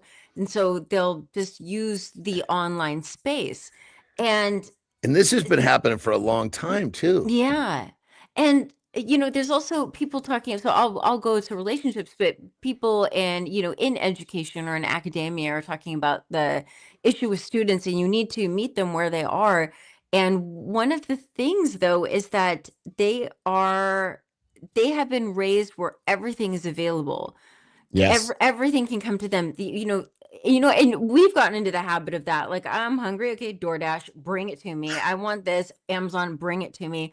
Oh, what is such and such? Google. Like, but that's their whole world. And so then when it comes to something like exercise and thinking, those are the two things that make you human, then nobody can do for you. You cannot outsource it. It's not possible. You can't do it. And then when it comes to the romantic structure, we have, I don't, they're not interacting as much. It's just not, and I don't think it's working, because I would say, like, with exercising, like, nobody can walk for me. You can build cars and all sorts of machines, but I still have to do the walking. You can have ChatGPT, you can have everything, but I still have to do the thinking. And I think that with romance, it's it's the same, that hiding behind a screen where we're showing our best selves, our curated selves. And there's studies that the longer you're on these things and scrolling, the less happy you are, and the less likely you are to open up about something that's bothering you, because it appears that everything else is fine and you're the only one. So there's a big lapse there where you have more loneliness and more sadness and less connection. Yeah. Gwen, but they're all great. Like, I don't want to be down on Gen Z. They're all great. They're so funny and they're clever and I love them. I want to be respectful of your time. We had you for 30. I'm thoroughly enjoying the conversation. I can tell John is as well. Do you have a few extra minutes to spend time with us, or do you have a hard stop? I do. You Awesome. got me up at 5:30 in the morning. Hey, I'm here. You better have me for a couple more minutes. I love it. So here's what we're going to do. I have another question for you, and then we're going to flip to a lifestyle tip with John, reset hour 2, and come back and keep the conversation, because I want to talk about loneliness with men. But Gwendolyn, I want to start with you here. We talk about words, and we talk about words and philosophy in a relationship with men and women. But what about this? I got a little clip I want to put on the screen here, which is a woman's touch to a man is, and kind of relating to your comments about teaching and relationships and so forth in 2026. Jimmy, let's run this clip. And Gwendolyn, I invite you to watch this clip. It's about 30 seconds. So let's watch and let's talk about it, which is, replacing words with touch. Jimmy, isn't just nice. It is actual medicine for him. It is healing. When a man feels the touch of a woman that he loves and trusts, whether it's a hug, her hand on his chest, her fingers running through his hair, his brain floods with oxytocin. In minutes, his stress hormone drops dramatically. His heart rate slows, blood pressure falls, inflammation quiet. His body literally starts healing faster. One gentle touch helps him go from fight or flight into deep calm. Gwendolyn, does that land? Yeah. Does that land as much in 2026, or do words matter? Or talk about do you have a woman's touch to a man? Gwendolyn Dole. I want to save that and show that to my man. He's asleep right now, but I'm gonna be like, see what I do. This is what I'm good for. Well, but actually it's true. I mean, men live longer, when they're with a partner. I don't know. I know it's definitely for heterosexual. I'm going to assume that it's also with other men, because I think that this, the desire for care and for nurturing, we have treated it as though there's like this masculine and feminine divide, but it really is a human trait. Yes. It's human. And so I think that the more we try to hide behind these disguises, I mean, we want to protect ourselves, so we have a mask, but there has to be a point in which we let it down. And I think in the age of social media, that space to let down your guard is just, it's not there in the same way as it is. It's taking much longer. People are more fearful. They don't want to be, they've put up such a facade. They've invested so much into their image as opposed to their character. And so that's the big problem. We have treated image and character as though they're one and the same thing. And I'm going to go back to the ancient Greeks. Character development is central for happiness. That's even in American documents. You have the right to pursue happiness. It was a Greek idea that meant excellence and flourishing. And we are treating image as though that's everything. And it's not the same thing as character. And so when it comes to relationships, when it comes to getting to know each other, you have to be vulnerable.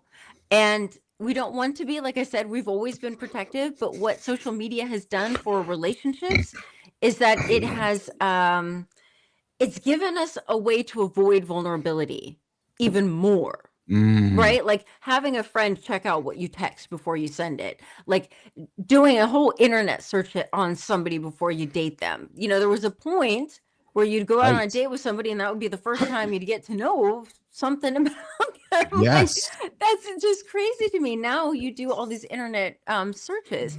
And so everybody wants their profile to be clean and perfect. And, you know, men showing a big fish and, you know, women doing the selfie from this way. I mean, I don't know. We're just all contorting ourselves into unnatural positions in order to appeal to another and get some sort of satisfaction. When real love, like even when you think about your friends, it's the vulnerability. It's when somebody farts unexpectedly. It's when the straw misses the mouth and you laugh. You love all that quirky stuff. It's the vulnerability that requires the love. Social media is trying to eliminate the vulnerability, and we're hiding behind image. Johnny. Yeah, no, I love what you're saying. It's like social media has made it so much easier for people not to just say, this is fucking me. Yeah. You know, I mean, you know, it's like I mean, like with Terry, my wife, I mean, the first day we were together, I said, this is who I am. This is what you're going to get. And if you can hold on, it's going to be a lot of fun. And by the way, I want to talk about your sexual preferences before this day's over also. Because I mean, let's get this shit figured out, you know? Yes. I told her, I said, look, I make a lot of fucking sounds. I burp a lot. I fart a lot. You know, I do a lot of shit you probably are not used to. And if you're good with this, we may have a chance. Love that. Keith and Jon this morning on Mornings in the Lab. So here we're gonna do a lifestyle tip with Andersen, reset hour 2, and then Gwendolyn and Jon. I got a question for both you guys, which is Gwendolyn, just quickly list both you guys. Quickly list some ancient philosophers, just quickly right now. Jon, you start. Name some. I would have to go right into the handful of Stoics. They're the ones that now I probably am more in touch with in terms of that help me navigate with how I live my life. Yeah. And Gwendolyn, name a few from you. Just name a quick it's a quick few off top of your head. At the beginning, in my class, we do Socrates, Plato, and Aristotle right from the start. There we go. Awesome. So then here's my question. After a break, we're going to come back. Who is, or why is there not those level of philosophers in 2025, 2026? And who are the folks that the generations growing up today are leaning into that aren't Socrates and some of the ones in Aristotle, the ones that you are talking about? Who is it today? Don't answer that. Jimmy, lifestyle tip with Jon Andersen, hour 2, coming up with Keith, Jon, and Gwendolyn Dulce this morning on Mornings in the Lab with Keith, Jon, and friends.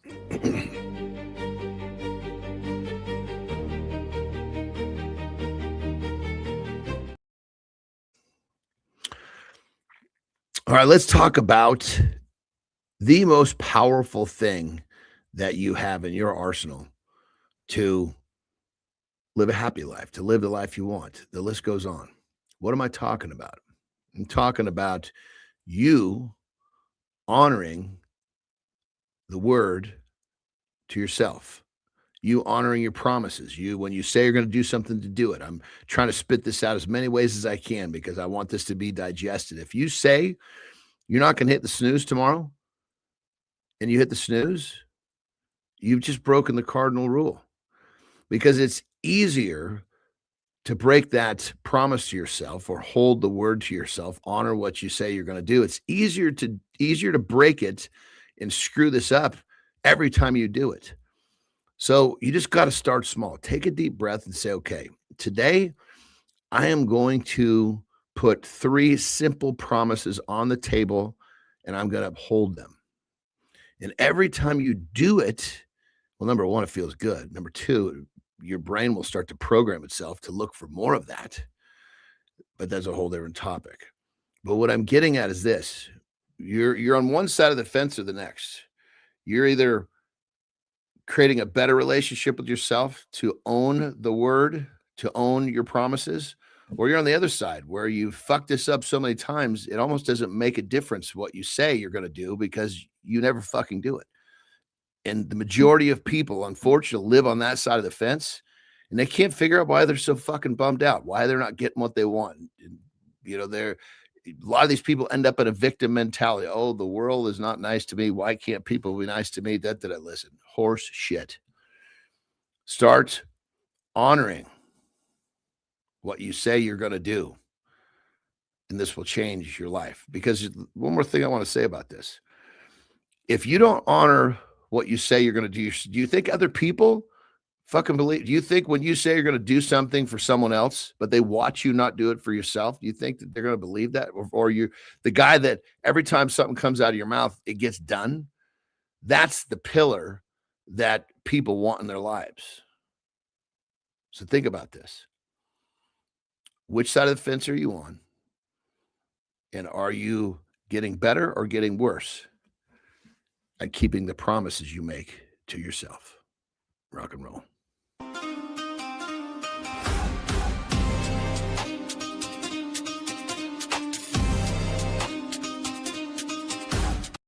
Good morning, guys. Welcome back to hour 2 of Mornings in the Lab with Keith, Jon, and friends. We are right in the middle of a great conversation with Gwendolyn Dulce. We're talking philosophy, guys. Yes. We're going to keep the conversation going here in the next minute or so. We're going to get into AI, love, meaning, and relationships without getting yanked around by whatever is trending every 20 seconds. Then we're going to get into a deep dive topic. Hopefully, Gwendolyn can stick around for that one. Why men are so lonely. And then we're going to wrap it up with Maya Reyes coming up at the bottom of hour 2. All right, Jimmy and Kai, let's bring it back. Let's bring back Jon and Gwen this morning into the lab here this morning on Mornings in the Lab with Keith, Jon, and friends. Gwen, so I asked you a question there before we took the break, and I was wondering who are we studying and who are we leaning into in 2026 instead of always leaning back into the 1300s. We got Petro saying Aristotle, Harry Frankfurt, and all the MFers on Raphael's School of Athens fresco in the Vatican. So Gwendolyn, who are you talking about in, like, who's a new up and coming philosopher, or are we just always referring back to the old dudes? I think I don't know. I want to say thinker, like an excellent thinker that this is the measurement. This is going to sound super corny, but I think that this happens to any person when they're engaged in something where they feel almost a calling. So like the engineer who every time they're looking at like a structure or a car, like there's like a tingle, there's something exciting. Or somebody who lives. Is Elon Musk a thinker? Let's leave politics and emotional feelings aside. Purely thinking, his thought process, the way he goes at things. From when I'm a little bit nervous because I might be a little bit too tangled up in the thoughts to be able to gauge that. He is great at seeing opportunity. Let me put it that way. Okay. I think that would be his thing. But is that not what a good thinker is? Is that not what a good thinker is? Like looking at something, you and I are seeing it as black and he's seeing it as white, and he's going to explain why it's white and then recreate it as white and completely surprise us. To me, that's a thinker that needs to be discussed. Remove the name, remove the politics, just this ability to solve problems that we haven't been able before. Well, real quick, maybe just to go a little further, what you're saying, Keith, I think Elon's interest in his high level thinking has to do with opportunity. If his interest was in, creating a simple way to live a better life, I think we would see a whole lot of different shit coming out of him. Yes. Yeah. Gwen? Yeah, I don't see him as introducing something new. Like he hasn't ever said anything that I can think of that made me go, huh, or aha, or made me look at something differently. But I haven't listened that much to him. Yeah. Petra comes back and says, I think Neil deGrasse Tyson is an example, is an excellent thinker, and he models it quite well. So Petra was saying that Neil deGrasse Tyson would be one that we'd put on the table as somebody maybe our generations are looking up to today instead of just going back to the old dead guys all the time. Fair to say? Yeah, I would even say like that tingle feeling. Like I know I don't know how to explain it other than when I would be reading philosophy, I would get this sense. I mean, this is way back from when I was like 18 and in college. Yes. There is this sense of gratitude for being alive to have the opportunity to read these words. You know, kind of like how a musician would feel that way about listening to excellent music, where Yes. you just get the chills. And so when I get the chills, that's it's almost like this internal radar. And there Oh. is one thinker right now who I think that in 100 years, people will be looking back and saying he was very significant, and that would be Ta-Nehisi Coates.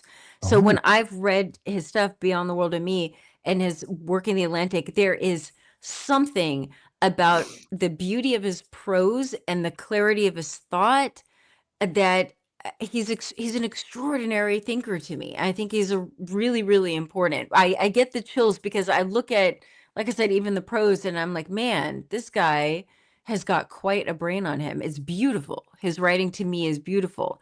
But yeah, I would say Neil deGrasse Tyson would be another person. Right now in professional philosophy, it seems like so many people are fighting for the publications. I don't know. Yeah. I think it'll Yeah. take some, because sometimes you don't recognize the greatness of a thinker until they're gone. I was thinking about the philosopher Hannah Arendt the other day, and she only died, I think, in the 80s. Yeah. And I was thinking about her. She's the one who coined the phrase, the banality of evil. And I've been thinking about that. And it's a book that I read over 20 years ago. And just keep in mind, I read around like 50 to 80 books a year. So Mhm. there's been a lot Holy of shit. space between when I read Hannah Do you read all Arendt's of them, or do book. you read all of it, or just half of it? Do you read the whole book? I think I read the whole one. Well, if I'm not enjoying it, then I just put it down. That's the beauty. When you get older, you realize like you can do that. Yes. Yes. For Yeah. so long when I was younger, I'd be like, no, I have to for some reason. But now it's like, no, if I don't like it, I can put it down. But life is short. Now that I'm on the other side, now that I'm over the hill, I'm like, I'm not spending one more time reading something I don't like. So just to, the reason why I was thinking about her, and this is the beauty about studying philosophy, is the banality of evil is her. She was Jewish. She left Germany before things got very, very bad. She came to the United States, did political philosophy. And in the 60s, when Eichmann, who was a very famous, infamous Nazi responsible for the deaths and the torture of thousands of people, he was caught and he was put on trial in Jerusalem.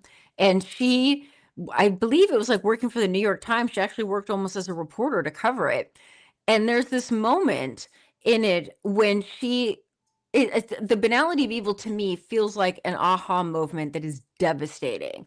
And she realizes that this monster, this person responsible for so many people's death, is an airhead.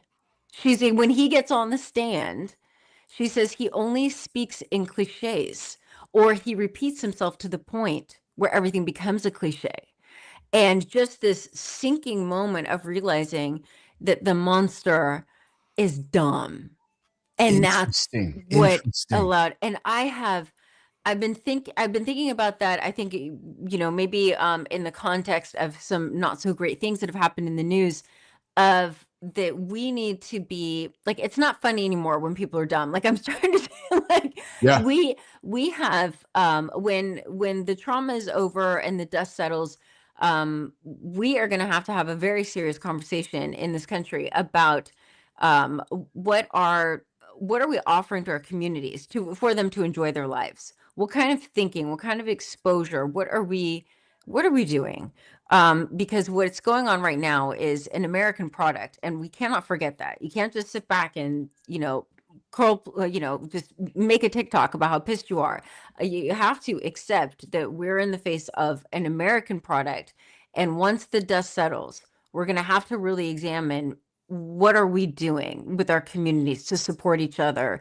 Do we have arts? Do we have parks? Do we have places where people can go outside? Maybe pull a Gen X and send your kids outside in the neighborhood until the lights go off. I mean, like, and people are afraid of the fear, but they don't understand that by having everybody know each other in your neighborhood, that is what allows for community. You don't have the fear, you know each other. Like we need to get back to this. But at any rate, I was thinking about Hannah Arendt. She's a relatively new philosopher.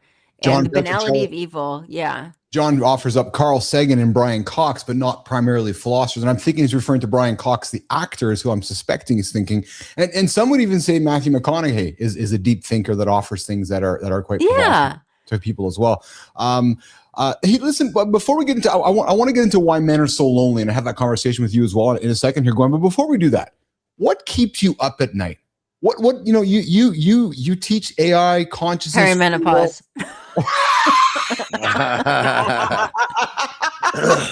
Nobody told me. You know how many pissed off Gen X women there are? We're like, nobody mentioned this. Somebody could have said something. Best answer ever. But that's a conversation for another day. So you can teach the men about all the women in our lives that are going to go through perimenopause. We should learn about that. But truthfully, though, what are the philosophical questions about tech that keep you as a philosopher up at night? Me, I think that, I taught an ethics and engineering course for a long time. And one of the biggest things that was before all the AI stuff came out. And one of the biggest things was I would ask my engineering students, what is a good engineer? Can you define it? What do you do? What do they all have in common? And a lot of them would start out with make life better. And so say, okay, let's back up.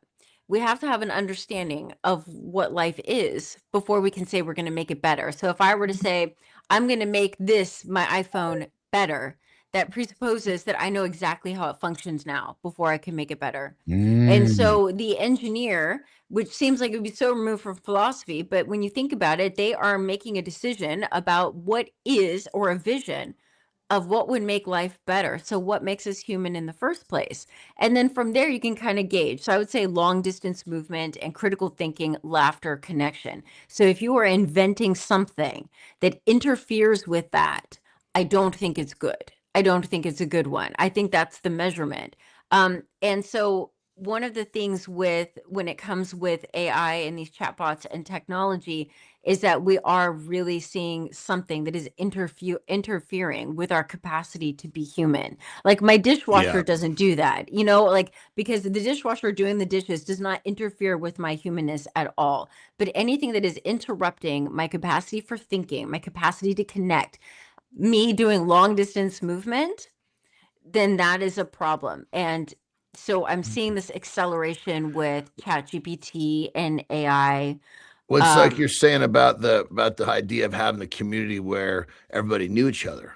Our fucking phones, people, but you don't know the person next door because you're paying attention to someone who lives on the other side of the fucking world. Yeah. Well, and so everyone's afraid, right? Well, I can offer a comment on that too. But here's the thing. And I don't need an answer for anybody, but I'm just going to throw it out there. But it's the same question I would ask. Why am I sending a bunch of money to people over there to live when I can't take care of my own community? Mm-hmm. So I'm all about community, but I want to fix my community in my own yard before I'm worried about somebody's yard halfway around the world. And that's a conversation that needs to be had as well, because I don't care about that community halfway around the world. I care about my community in my yard. And that's the problem, is that not a lot of people communicate with your own yard. But anyways, that money that's going to the other side of the world, it just appears like it's supposed to be helping a community. There's something underneath that. Yes. That's why that's happening. It helps us. I had a poli-sci professor who said this, and I've never forgotten it. And he said, we help because it's in our interest. It's in our interest. And so if you look, if you follow it, there is something in our interest. Like there's a strategy. And I didn't realize that, because I think I used to have a very similar position of like, wait, why are you doing that over there? What about us? And then when I realized, there is a strategy. There's always a reason. There's an outcome that's trying to reach through this help. It's not helping just because it's okay. I'm helping you. Now give me this. Yes, exactly. Or even better, strategy. I'm helping you. Now I'm taking this. Shut up. Yes. Yeah. Hey, Gwendolyn, don't answer this. We're going to run an intro. Then I'm going to come back and get your answer. Why men are so lonely in 2026? Gimme, what's funny? You ever scroll contacts like it's a graveyard? 0 names feel safe. That's loneliness, not your schedule. I've got 400 numbers and 2 real friends. That math hurts. Most guys don't say it out loud. Men don't admit lonely. We say busy. We say fine. Then we wonder why life feels heavy. And we outsource connection to work and screens. It's convenient. It also doesn't hold you. Today, we're breaking the silence. We'll show what's causing it and what actually fixes it. Quick question. If shit hits tomorrow, who can you call? No apology, no performance, just truth.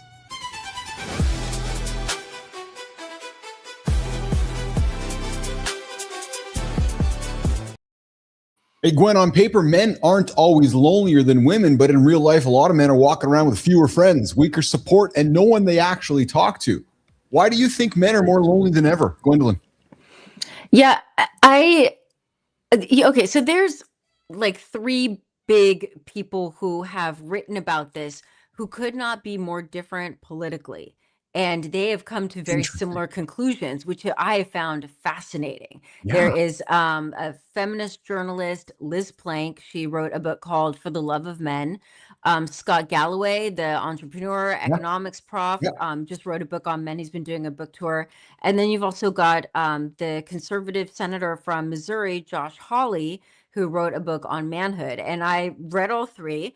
And they all came to surprisingly similar conclusions. They disagreed on the causal factors, but they agreed on the problem, and the stats are really, really dire. I honestly am not, I don't know. I do care, because there are some women who will say like, oh, who cares? Like the men deserve, and I don't feel that way. Especially studying philosophy. Philosophy is all dudes. Philosophy is all men. I don't want that brain. I don't want the thinking to go. I don't want to lose half of the population to them sitting on a couch watching porn. Like, I want those thinkers. So I don't feel that way. But interesting. What all three of these radically different people have recognized is the depression, the isolation, and they are looking at things like the accessibility to porn. Like back in the day, before my time, but somebody would have to sneak into a theater to watch porn. And then it went to like the Blockbuster or those types of things where there would be like a beaded curtain for you to go. Like, you still had to physically go out and get it. And then it could be available like maybe at a hotel or something, and then maybe DVD streaming. And now it's on your phone. And I think that it is a much bigger problem, and I don't want to sound like a prude because that's not what it is, but the images are getting more sensational and more violent. And that also says a lot, because then we as women have to walk around in the same space as a man who's maybe has been on his phone watching a very violent sexual fantasy unfold. And it's rewiring their brains. It is rewiring their brains to make intimacy more difficult and to continually look at women as sex is something done to them. They're not a participant. Like, it's done to them. And I think it's a much bigger problem. But men are lovely beings. There is a lot of pressure on them when it comes to finances and have these abs and all this stuff. And again, I think we're running away from character development. And you just hit where I'm going to step in right there. So please finish. Yeah. Like the money, maybe the abs, the hot girl, that's all the byproduct. It's not the goal. It's the byproduct, potentially the byproduct. And so, like I said, I think men are lovely, but there is also this polarizing idea of men versus women, masculine versus feminine. And the more that we do that, men are sinking, because even education, which requires vulnerability, when you go to learn something, when you are curious, you are accepting that there is something that you don't know. And we have got this like American masculine thing of fake it till you make it. Don't let them see you sweat, which would make education impossible, because you have to go in there willing to learn from somebody else, be vulnerable, recognize what you don't know. And so now even education, reading, art, music, paying attention is all being cast as some sort of a feminine thing. And so it's just these are two polarizing ideas. They don't make any sense to me. We have to figure out what is human versus this role that you're supposed to fit into, because it's not working for the men. Well, I think just picking up where you said character, I think if we took all of these, let's just say that we took 1,000 men, we put them on a line, and the ones that fit into this category depressed, I think we're going to see some major holes in their character, because the character of a male that not depressed, I believe, and from my experience, he's not going to be fucking watching that stupid shit. He's not going to be doom and watching porn and doing all the things that makes him depressed. When you invest that time into a real relationship, it will actually pay you back. It will give you something in return. When you're spending your time, rather than, showing interest in somebody that lives on the other side of the world, show interest in your neighbor, so these character flaws, you remove them. I think there's a huge piece of this thing that kind of goes away. But to what you're saying, we're programmed to, it's almost like, we're programmed to do this, do that, like what, fake it till you make it. That whole thing is fucking so stupid. It's like, fake it till you make it means, it doesn't mean go buy a fucking goddamn car you can't afford. It means get up at fucking 3 a.m. and do all the things that it takes to get to making it, not pretend to do shit that's the other end of the spectrum. And so it's like the abs, all these things that we're trying to achieve, the money, that all comes with good character, positive lifestyle, and investing your time and energy and thought into the right places in your life. And the men with the lack of character, they're the ones we're talking about. I think, Gwendolyn, I love John's using that word, because I don't think we fall in love enough with someone's character. Like there's somebody. So Matt Root, for example, Matt does a show with us. I met him. He was a guest on the show number of weeks ago, months ago. I met the guy and started spending time with him, and I fell in love with his character. You can tell some people, you're like, man, this is a guy like Jon Andersen, for example. I've never met the guy in my entire life. We met on the show. We do the show together, but I love his character because I know enough about his character that he's got me, and I think he loves my character. And John's so right that I don't think we talk enough about the character of a human and the values that come with that. Would you agree with that, Gwendolyn, before I let you go? Yeah, no, I'm a fan. There's a reason I'm a fan of the ancient Greeks, and they all focus on character, on developing your mind, and that is the joy when you learn something new, you master a new skill, and then you find your people. And when you master a skill, it radiates in other areas of your life. You're just lighter and happier, and you're more willing to even be a little bit goofy because your confidence is strong. And women love goofy. I mean, not like all the time, let's be appropriate, but like a man with a sense of humor that can even be about himself. And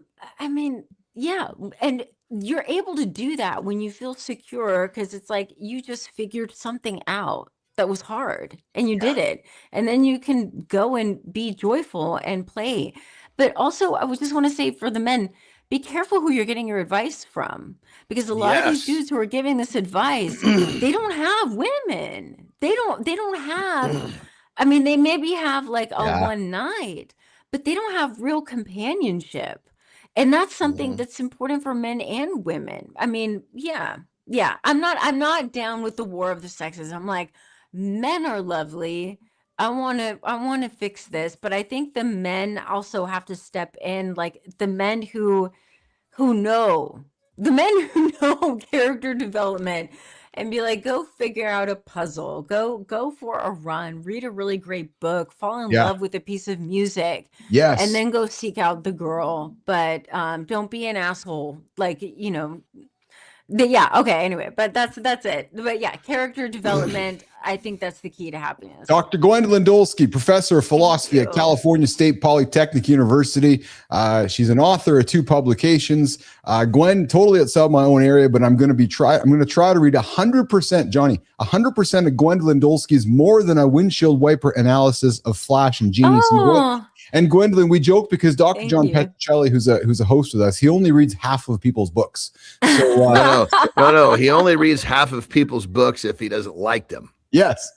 So if he likes it, he finishes, much like what you said, Gwendolyn. Yeah. So it sounds like he's committing to reading 100% of yours. So hopefully he enjoys the first half, so he reads the second half, Gwendolyn. But John, John, I got to tell you, what a great hour with Gwendolyn. I got to be honest, I did not expect this, Gwendolyn. This was awesome. You mentioned music. I'm very happy. You mentioned music. Before you go, Jimmy, put this on the screen.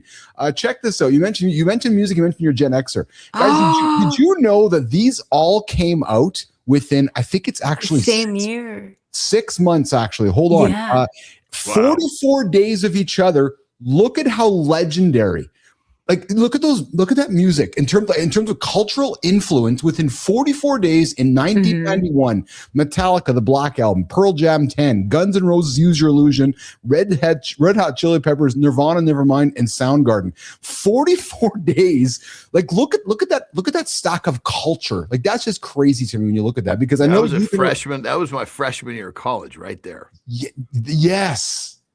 That was That's the norm. awesome. One of those albums was bumping somewhere, probably more than one. You know?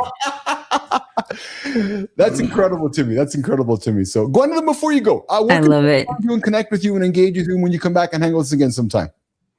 I appreciate this so much. This was 5:30 in the morning for me, but it was lovely. You guys are better than coffee. Thank you so much. Thank you. How can folks find you, Gwen? Goodisinthedetails.com. And then I'm on TikTok and Instagram at Prof. Dolsky. Awesome. Listen, we always say this: once a member, once a guest on the show, now an alumni of the show, you're always welcome back. If you find yourself getting up early and wanted to have a coffee with Keith and John, come knock on our door, come hang out with us again. You were dropping nuggets all show, and I thoroughly enjoyed your time with us. Thank you. Have a good day. Awesome. Thanks, Gwendolyn. Wonderful to speak with you this morning. Thank you for your time. Thank you. Cheers. Yeah. Beautiful. All right, Keith and John are left here before I let Johnny out of here. Super interesting conversation with GD from Petro. Johnny, that was awesome, man. I got to tell you, it's fun to think deep, isn't it? It really is. I know it's such a stupid thing to say, but it's fun. It's so how can I there's something to be said when you can have a really powerful. Yes, thank you. Couldn't find the word. Yeah. Good. Drop a nugget. Drop the nuggets. She was fun to talk to for sure. Yeah. What do you got? And different day. We got a guy yesterday who survived a mass shooting. We go from the mass shooting conversation with Bly 11, and the guy before, and then on Monday, the guy who had HIV/AIDS, who survived like a hijacking, to all the way to like a philosopher conversation today. What a wonderful 3 days of conversations, brother. Seriously though, right? Like, that's good stuff. Good stuff. Yeah, I can't believe it's already fucking Wednesday. Jesus Christ. Only reason I know that is because you just rattled off 3 guests this week. I know. What are you doing today, pal? Are you spending some time getting ready, or getting better? Or what are you doing today?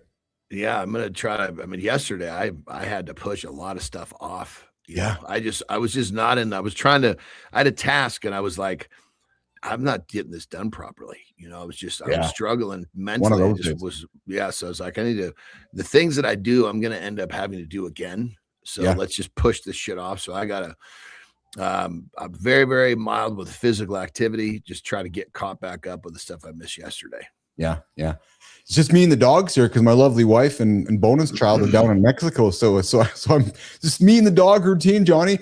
Get up, work, feed the dogs, sleep, get up, work, sleep, feed the dogs, talk to people. And it's cold here. Like, we're talking like minus 40, minus 50 Celsius, like the coldest week of the year right now. So we're talking minus 25 even, or minus 60 Fahrenheit. Like, it's just, you can't even imagine. And I know you're like, why the hell do you live there? I'll answer that one day for you. I was gonna say, look, I'll never know. I know you'll never know. I'll never understand by choice. Oh, yeah, that's exactly it. All right, pal. Listen, you enjoy your day today. I thoroughly enjoyed our conversation and a lot of fun. I know you got some people waiting for you, so I'm going to get you out of here and we'll reconnect in less than 22 hours as we always do. Have a good loop, my brother. Have a good one. Okay. Johnny's out of here, guys. Let's keep it rolling. Boom, bitty, boom, bitty, boom. Good morning. You're hanging out. You're left with me. Yeah, true story. Jimmy, should we do what I Need a Hero? Let's do what I Need a Hero before we get to morning focus. All right, so I got a little segment here. I'm just trying to find it on my screen. Check this out, guys. So, love my dogs. I know Johnny loves his dogs as well. This is an incredible scene here where this dog is trained to help the owner get their medicine. Now watch this. The dog is helping the human get to the ground. The dog opens the fridge door, gets the medicine for the human. And then the human is about actually to go through a seizure. And I guess this dog has been trained to help its owner with seizures, and it sensed that it was happening. So the dog got the human to sit on the floor, and then the dog's acting like a freaking robot. It's doing all the work. And if you guys, your ears are up, I would invite you to watch what's happening right now, because it is fascinating. It's getting on the counter, getting the medicine, giving it to the owner. It's comforting the owner. It's having the owner lay on the ground and go and rest. A dog. Like, we're talking a dog. We're not talking robots. We're not talking, anything. No, not talking human beings. We're talking an actual dog. It is a fascinating scene. And for those of you that love animals, like I do, love my animals, I saw this and I couldn't help but getting teared up, because I can't imagine the fear she was feeling, and then her animal helping her. And as you watch, the animal is getting her to lay down on the ground. It is one of those moments where if you are an animal lover, you will watch this clip and you will appreciate an animal, I think, unlike that you have ever seen it before. And it's hard for me not to tear up when I see this situation. It's incredible. It's absolutely incredible. I got Sullivan coming back saying diabetic probably. I had a Pomeranian in 2003, like Keith, who was talented at chasing. Yeah, I'm with you. It's just, man, that's a clip that if you're having a tough day, nation, if you're having a tough day, I would invite you to watch that clip, because that'll just that just puts everything in perspective. The power of animals, and the power of love, and the power of unconditional love is what that was all about, actually. So, all right. We're gonna get to the morning focus before we get over into the community corner with Maya Reyes. And I'm just opening up some notes here, Jimmy, in front of me here. Today's conversation is my team knows me well enough to know that I got a conversation about something I have talked about with my other team when I was in the ICUC world, and just really something that is wired in me as a human. And I have a strong, not even using hate, strong dislike for complacency. And I've titled this monologue, "Content Isn't Complacent." Complacency doesn't kick the door in. It tucks you in. Then you wake up smaller. It whispers, "You earned this." It never says, "You're drifting." The scary part is, nothing's wrong. That's why you don't move. Content is awake and grateful. Converse. Complacent is asleep and calling it maturity. Ask yourself this: are you growing or just maintaining a story? Comfort is base camp, not your address. Morning focus starts now.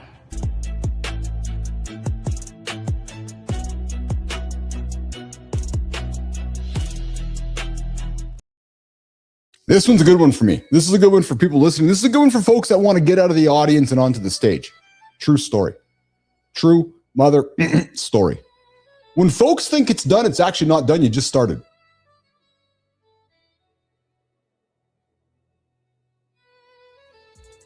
I got some strong dislike for complacency. Drives me absolutely, and I mean absolutely, unequivocally fucking nuts. Nuts. Nope. And not because I'm just some hustle 24/7 guy. No, I'm not. No, I get my sleep. And not because complacency is a killer and it's sneaky, because it doesn't walk into your life like a villain with a cape. No, it shows up like a warm blanket. Think about this. Think about it.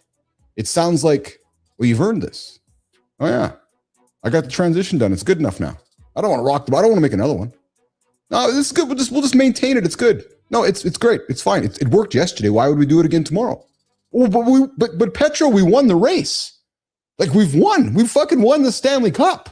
Like, there's nothing left to do. I've won the championship. No point in rocking the boat.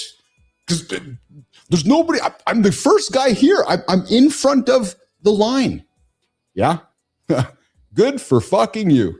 Because complacency doesn't just usually blow your life up. It actually quietly shrinks it. Yeah, great. You won the race. You're not winning the next one. Why? Because I'm working my ass off to beat you the next time. Because I didn't inherit complacency. No. And let me tell you something that I've been around shrinking. I built a business that because I built this little business that became a big business, became a global leader. ICUC, big clients, real scale, real wins, real money, a team of almost 500 people working around the planet remotely before remote even existed. Yeah, I'd like to think my opinion matters. We talked about opinions have different values. Well, I'm coming at this from experience. And you know what's funny? From the outside, that looks like it's the end of my story. You're like, oh, hey, like, Billis, why are you doing this again? Why are you trying to, why? Are you fucking kidding me? Like, why am I doing this again? Yeah, so I won the race. I want to win the next one. Because inside, there's this long-running success story. Complacency? Well, it's just over there. It's just always waiting in the hallway. Yeah, great. You did a bench at 225. Aren't you going for 230? No, I'm happy 225. Really? You're done? Look, hey, I woke up on Monday a millionaire. Was I supposed to be done? No. Because once you figure out how to win, the world starts rewarding you for repeating yourself. Same meetings, same playbook, same openers, same transitions, same decisions, same don't dot the I, miss the T. Because you can just spend years doing well. I don't stand for doing well. Doing well is everybody sitting in the stands while you slowly stop becoming who you are. And here's the thing, the scariest part, nobody calls it complacency. No, the world and everybody else around me calls it stability. Oh, but we're stable. But it worked yesterday. Make me a carousel. Yeah, well, we call it being realistic. They call it, well, but it's mature. It's done. No, it's not fucking done. The moment you're done, you're done. Think about that. The moment you think your product is done, you're done. Why? Because I'm building a product to beat your product. Yeah, true story. Because when your edge dulls, your curiosity fades. Think about that. When your edge dulls, your curiosity fades. Your standards soften because you have accepted what you have already achieved. Are you happy accepting what you've already achieved? Are you done? Because if you're done, there's no place here with me. Go back to the stands. I'm going back onto the court to go shoot some balls with Jordan. Yeah. And you don't even notice it because nothing is technically wrong. Well, yeah, but the transition worked yesterday. The opener worked yesterday. The countdown worked yesterday. Why would I change it? That is the mistake. Because you didn't even notice it. Because actually nothing is wrong until it is. Yeah. Now, let's clear something up because I think people miss this and mess this up all of the time. And what is it, you wonder? Don't mistake complacency for being content. Contentment is one of the most powerful things that we as humans can achieve. Contentment is gratitude with awareness. Yes, contentment says, I'm proud of what I've built, but I still want to grow. Think about that. I'll say it again.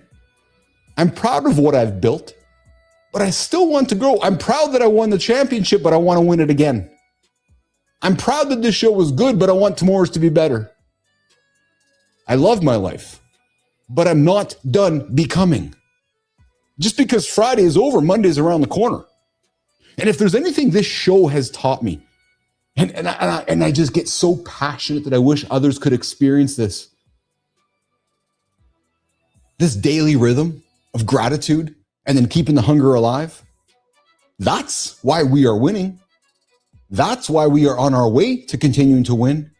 Because complacency says, well, you're just good enough. Don't try, don't risk, why do you got to change, Keith? That's good enough, man. It's fine. Content is alive. Great, you're breathing. Good for you. Good for fucking you. So is everybody else in the stands. So are the 20,000 people waiting for the performer to show up. I'm the performer. Because complacent is asleep. And I'm allergic. Holy fuck, am I ever allergic to sleepwalking? Because I know what it feels like to wake up one day and realize you've been chasing the wrong scoreboard. And I know what it's like to chase the external stuff. I've done it. I've been there. Oh, I want to become a millionaire. Well, I became one. Then I woke up Monday going, okay, what the fuck, now what? I got to get back in the car and drive again. Yeah, to race, to win. Because I know what it's like to chase the external stuff, the numbers, the wins, the approval, and then realize you can have it and still go, well, wait a minute, I still feel kind of off with all this. That moment messes with you. Trust me. Because it makes you ask, am I actually growing or am I just maintaining a brand? And I've seen enough people on this show that are the latter, just maintaining a brand. And then I watch all their posts on the social platforms giving everybody advice and wondering why they're not succeeding because they're not fucking showing up because they're complacent. Yeah, but I won the race, Keith.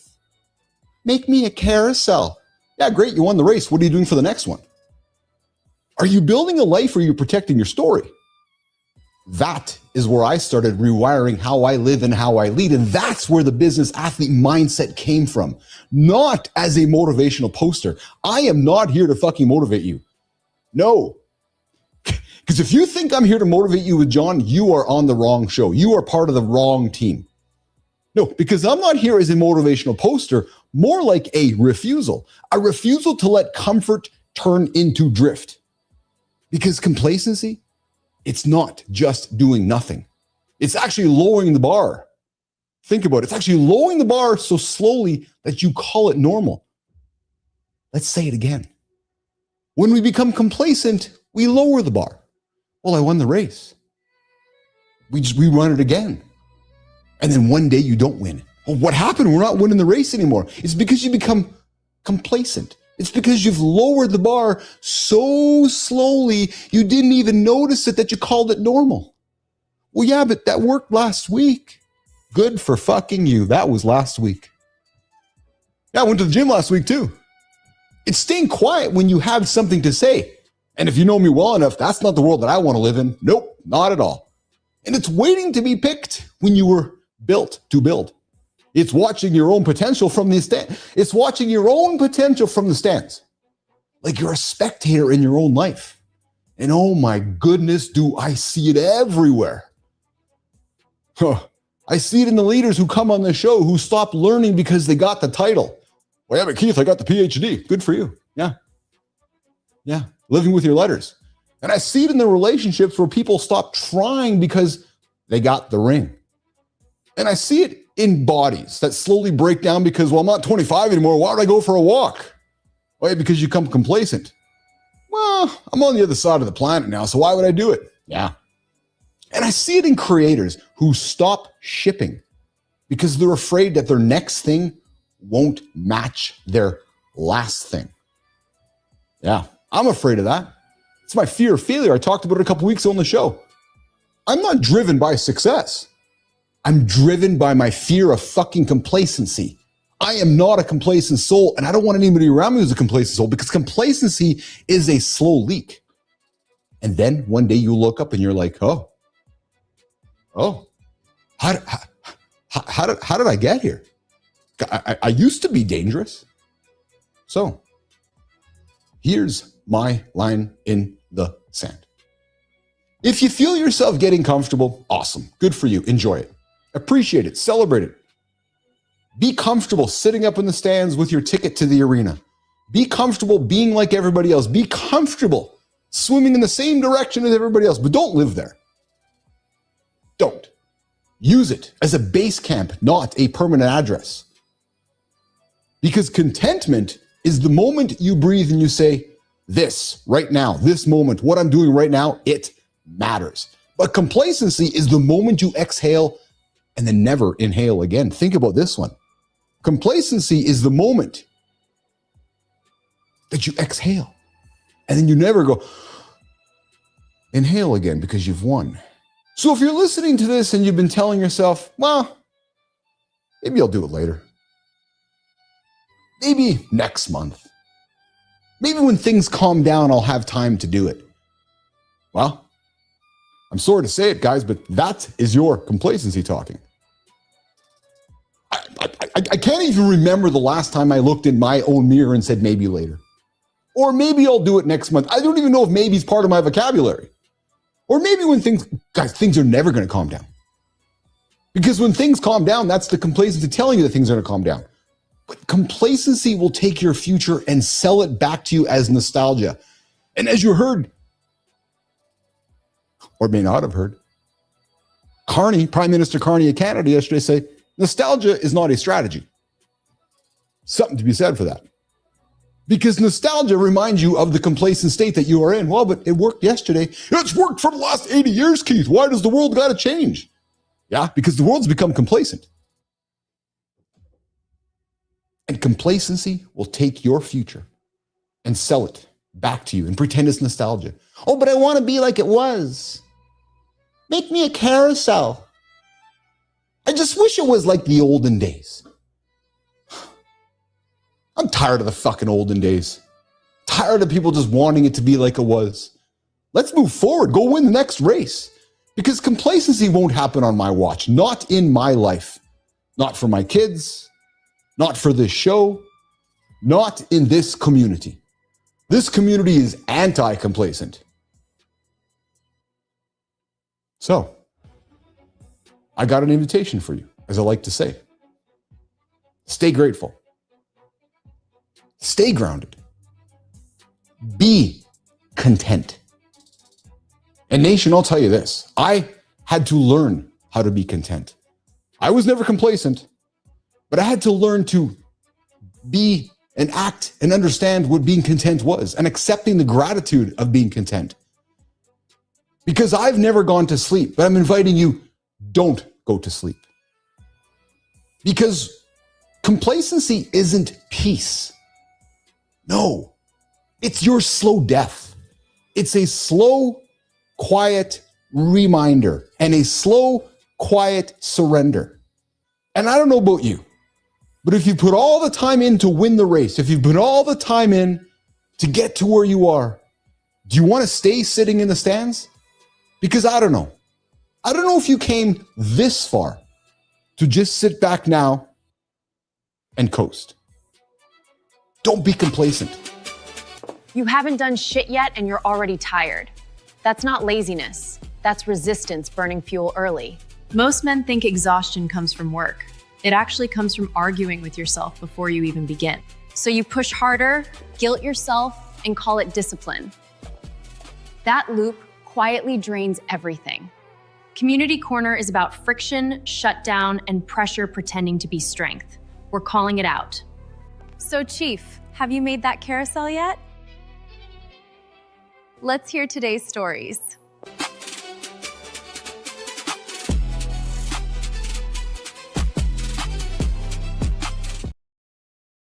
Oh, Maya Reyes, make me a carousel. You guys wondering where that comes up? Yesterday's show. Yeah. Make me a carousel. Hey guys, why are you tired before you even start? You ever notice how some days you haven't even done shit, but you're already exhausted? Well, Justin Sung over at YouTube says it's not your workload. No, it's probably because you became fucking complacent. Yeah, true story. Or it's the fight before the work, the hesitation, the inner debate, the forcing yourself to begin. And that resistance drains more energy than the task itself. Well, Justin breaks habits into 4 stages: decision, initiation, reinforcement, and habit. Most guys, according to Justin, live in initiation, pushing everything uphill with willpower. But willpower is a terrible long-term strategy, just like nostalgia. Yeah. And punishing yourself, well, that backfires. Yeah, we talk about it all the time. That guilt, it creates avoidance, not discipline. So Justin invites you to try this instead. Stop fighting for more motivation and reduce the mental friction. Set things up so starting feels obvious. And I'll even add this: when you fail, that means you learn. Start again. Offer yourself the grace to begin again. Because the goal, as Justin said, is about building habits that run without needing a pep talk in the mirror every single day. I can't imagine getting up. I actually can't imagine, Neiman, getting up in the morning and looking in the mirror and having to pep talk myself every single day. That's just bizarre. If you got to, so here's the thing. If you got to pep talk yourself every single day, you got to change your fucking life. I'm just saying.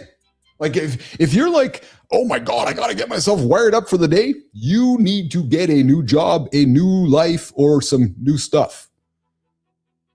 Because that is not.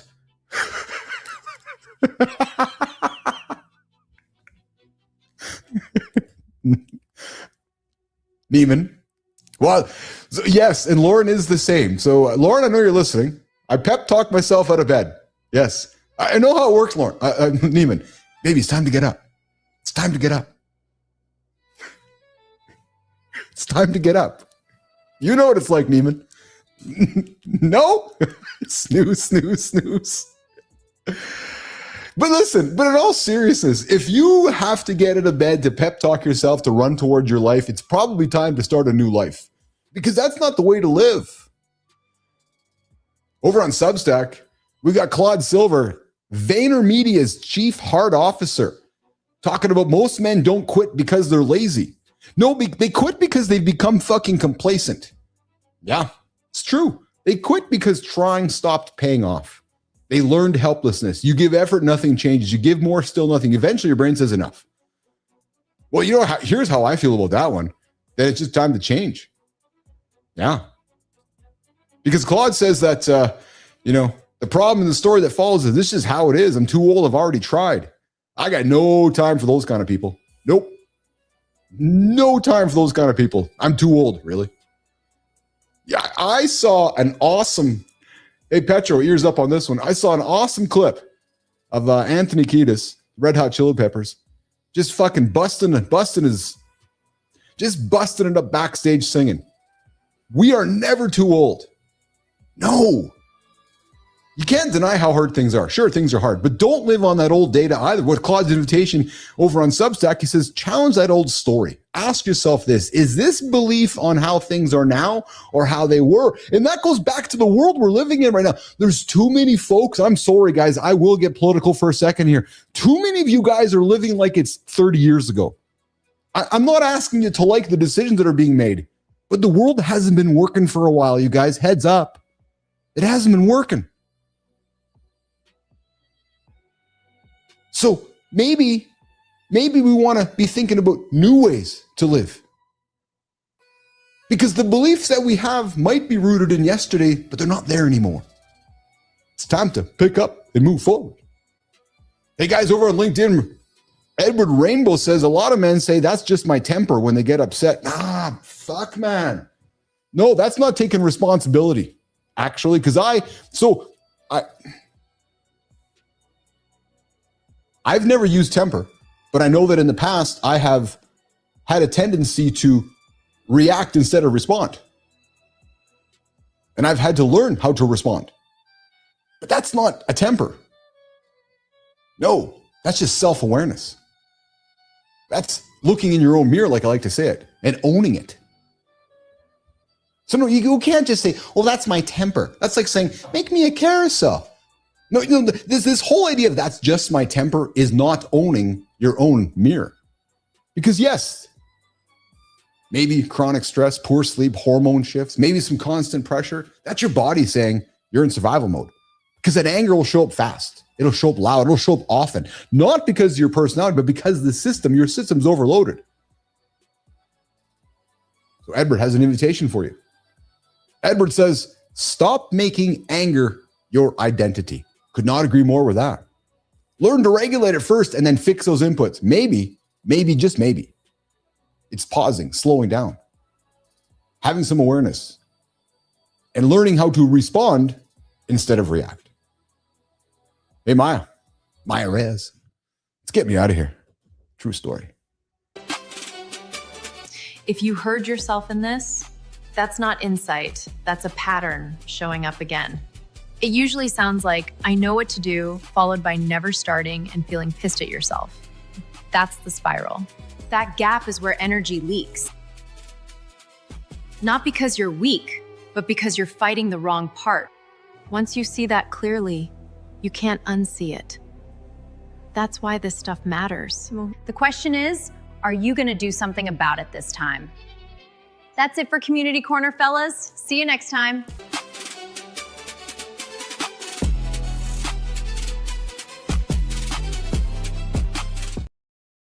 Guys, hey, apparently that's it for today. Yeah. Center stage, Dr. Gwendolyn Dolsk set the tone for today. We scheduled it for 30. She stayed for 60. Jimmy, we've had, let's see. So let's go back. Yesterday, we had a guest stay for 60. Our guest on Monday, I think, stayed longer.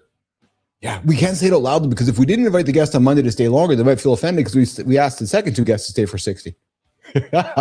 Hey, what a great conversation with Gwendolyn Dolsk. If you are into philosophy or just into thinking, fantastic conversation on today's show. What a wonderful chat. And what I love about it is the difference. Anne, who's our guest producer, wonderful job bringing us guests. What I love about it is the diversity, because that is what we are aspiring to do, is to bring you yesterday's guest didn't stay. We wanted to thank you, Melissa. We wanted him to stay, but we had Brianna here. So we had Blyleven here yesterday who could have stayed for probably hours on end.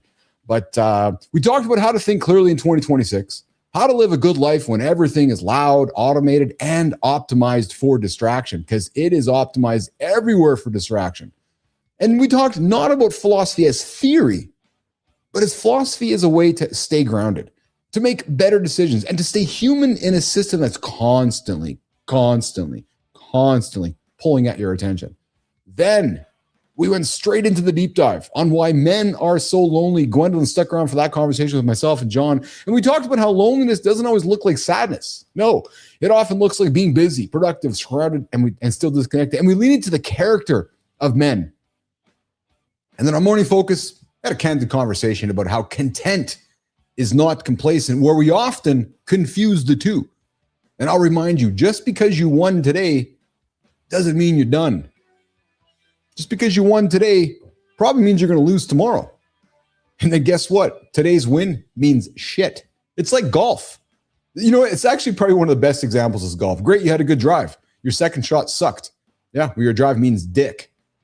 True story, right? So tomorrow we're back with a powerful lineup. Yes, we do. Oh, baby. We got a conversation with Sadie Marshall, who built a crime. Oh, we got this one on there, Neiman. It's funny. So Sadie, I love you, man. I gotta have some fun with you. So we send Sadie a note to invite her to the show. And she's like, is this like a show? She has a TV show. She's successful, doing some really cool stuff in the crime scene cleaning business. She's like, am I going to be on camera? And I'm like, yeah. And she's like, but I don't have a camera. All I have is a webcam. I'm like, perfect. Me too. So Sadie Marshall, looking forward to that one coming up tomorrow. She built a crime scene cleaning business from scratch as a single mother and has been on a TV show about her crime scene business. We're talking about the realities that work, the emotional weight of being around trauma, and what it really takes to lead with compassion in a job most people never, ever want to think about. Listen, I don't even know what this one's going to be like. I think it's actually be quite fascinating. Our goal is to find interesting people who do interesting things so we can bring them to the table and tell you their stories. Tomorrow's main topic, the 21-day lie. Yeah, we're coming into January. We are in the middle of January as we're trying to get after and achieve our big goals this year. We're going to look at why people don't change and how to get out of that nut. And then we're going to reset expectations, rebuild confidence, and give out some frameworks that help change that stick. Guys, thanks for hanging out with us today. Yeah. So where are we going to be? Well, in less than 24 hours, call it 22, we're going to be right here over on YouTube. We're also going to be over there on X. And we, of course, are going to be over on our starting platform, which is LinkedIn. What do we call it? We call it Mornings in the Lab with Keith, John, and Friends, live, 8 o'clock, right here on Mornings in the Lab Live Network. We'll see you guys tomorrow, bright and early, 8 o'clock. Have a good one, nation.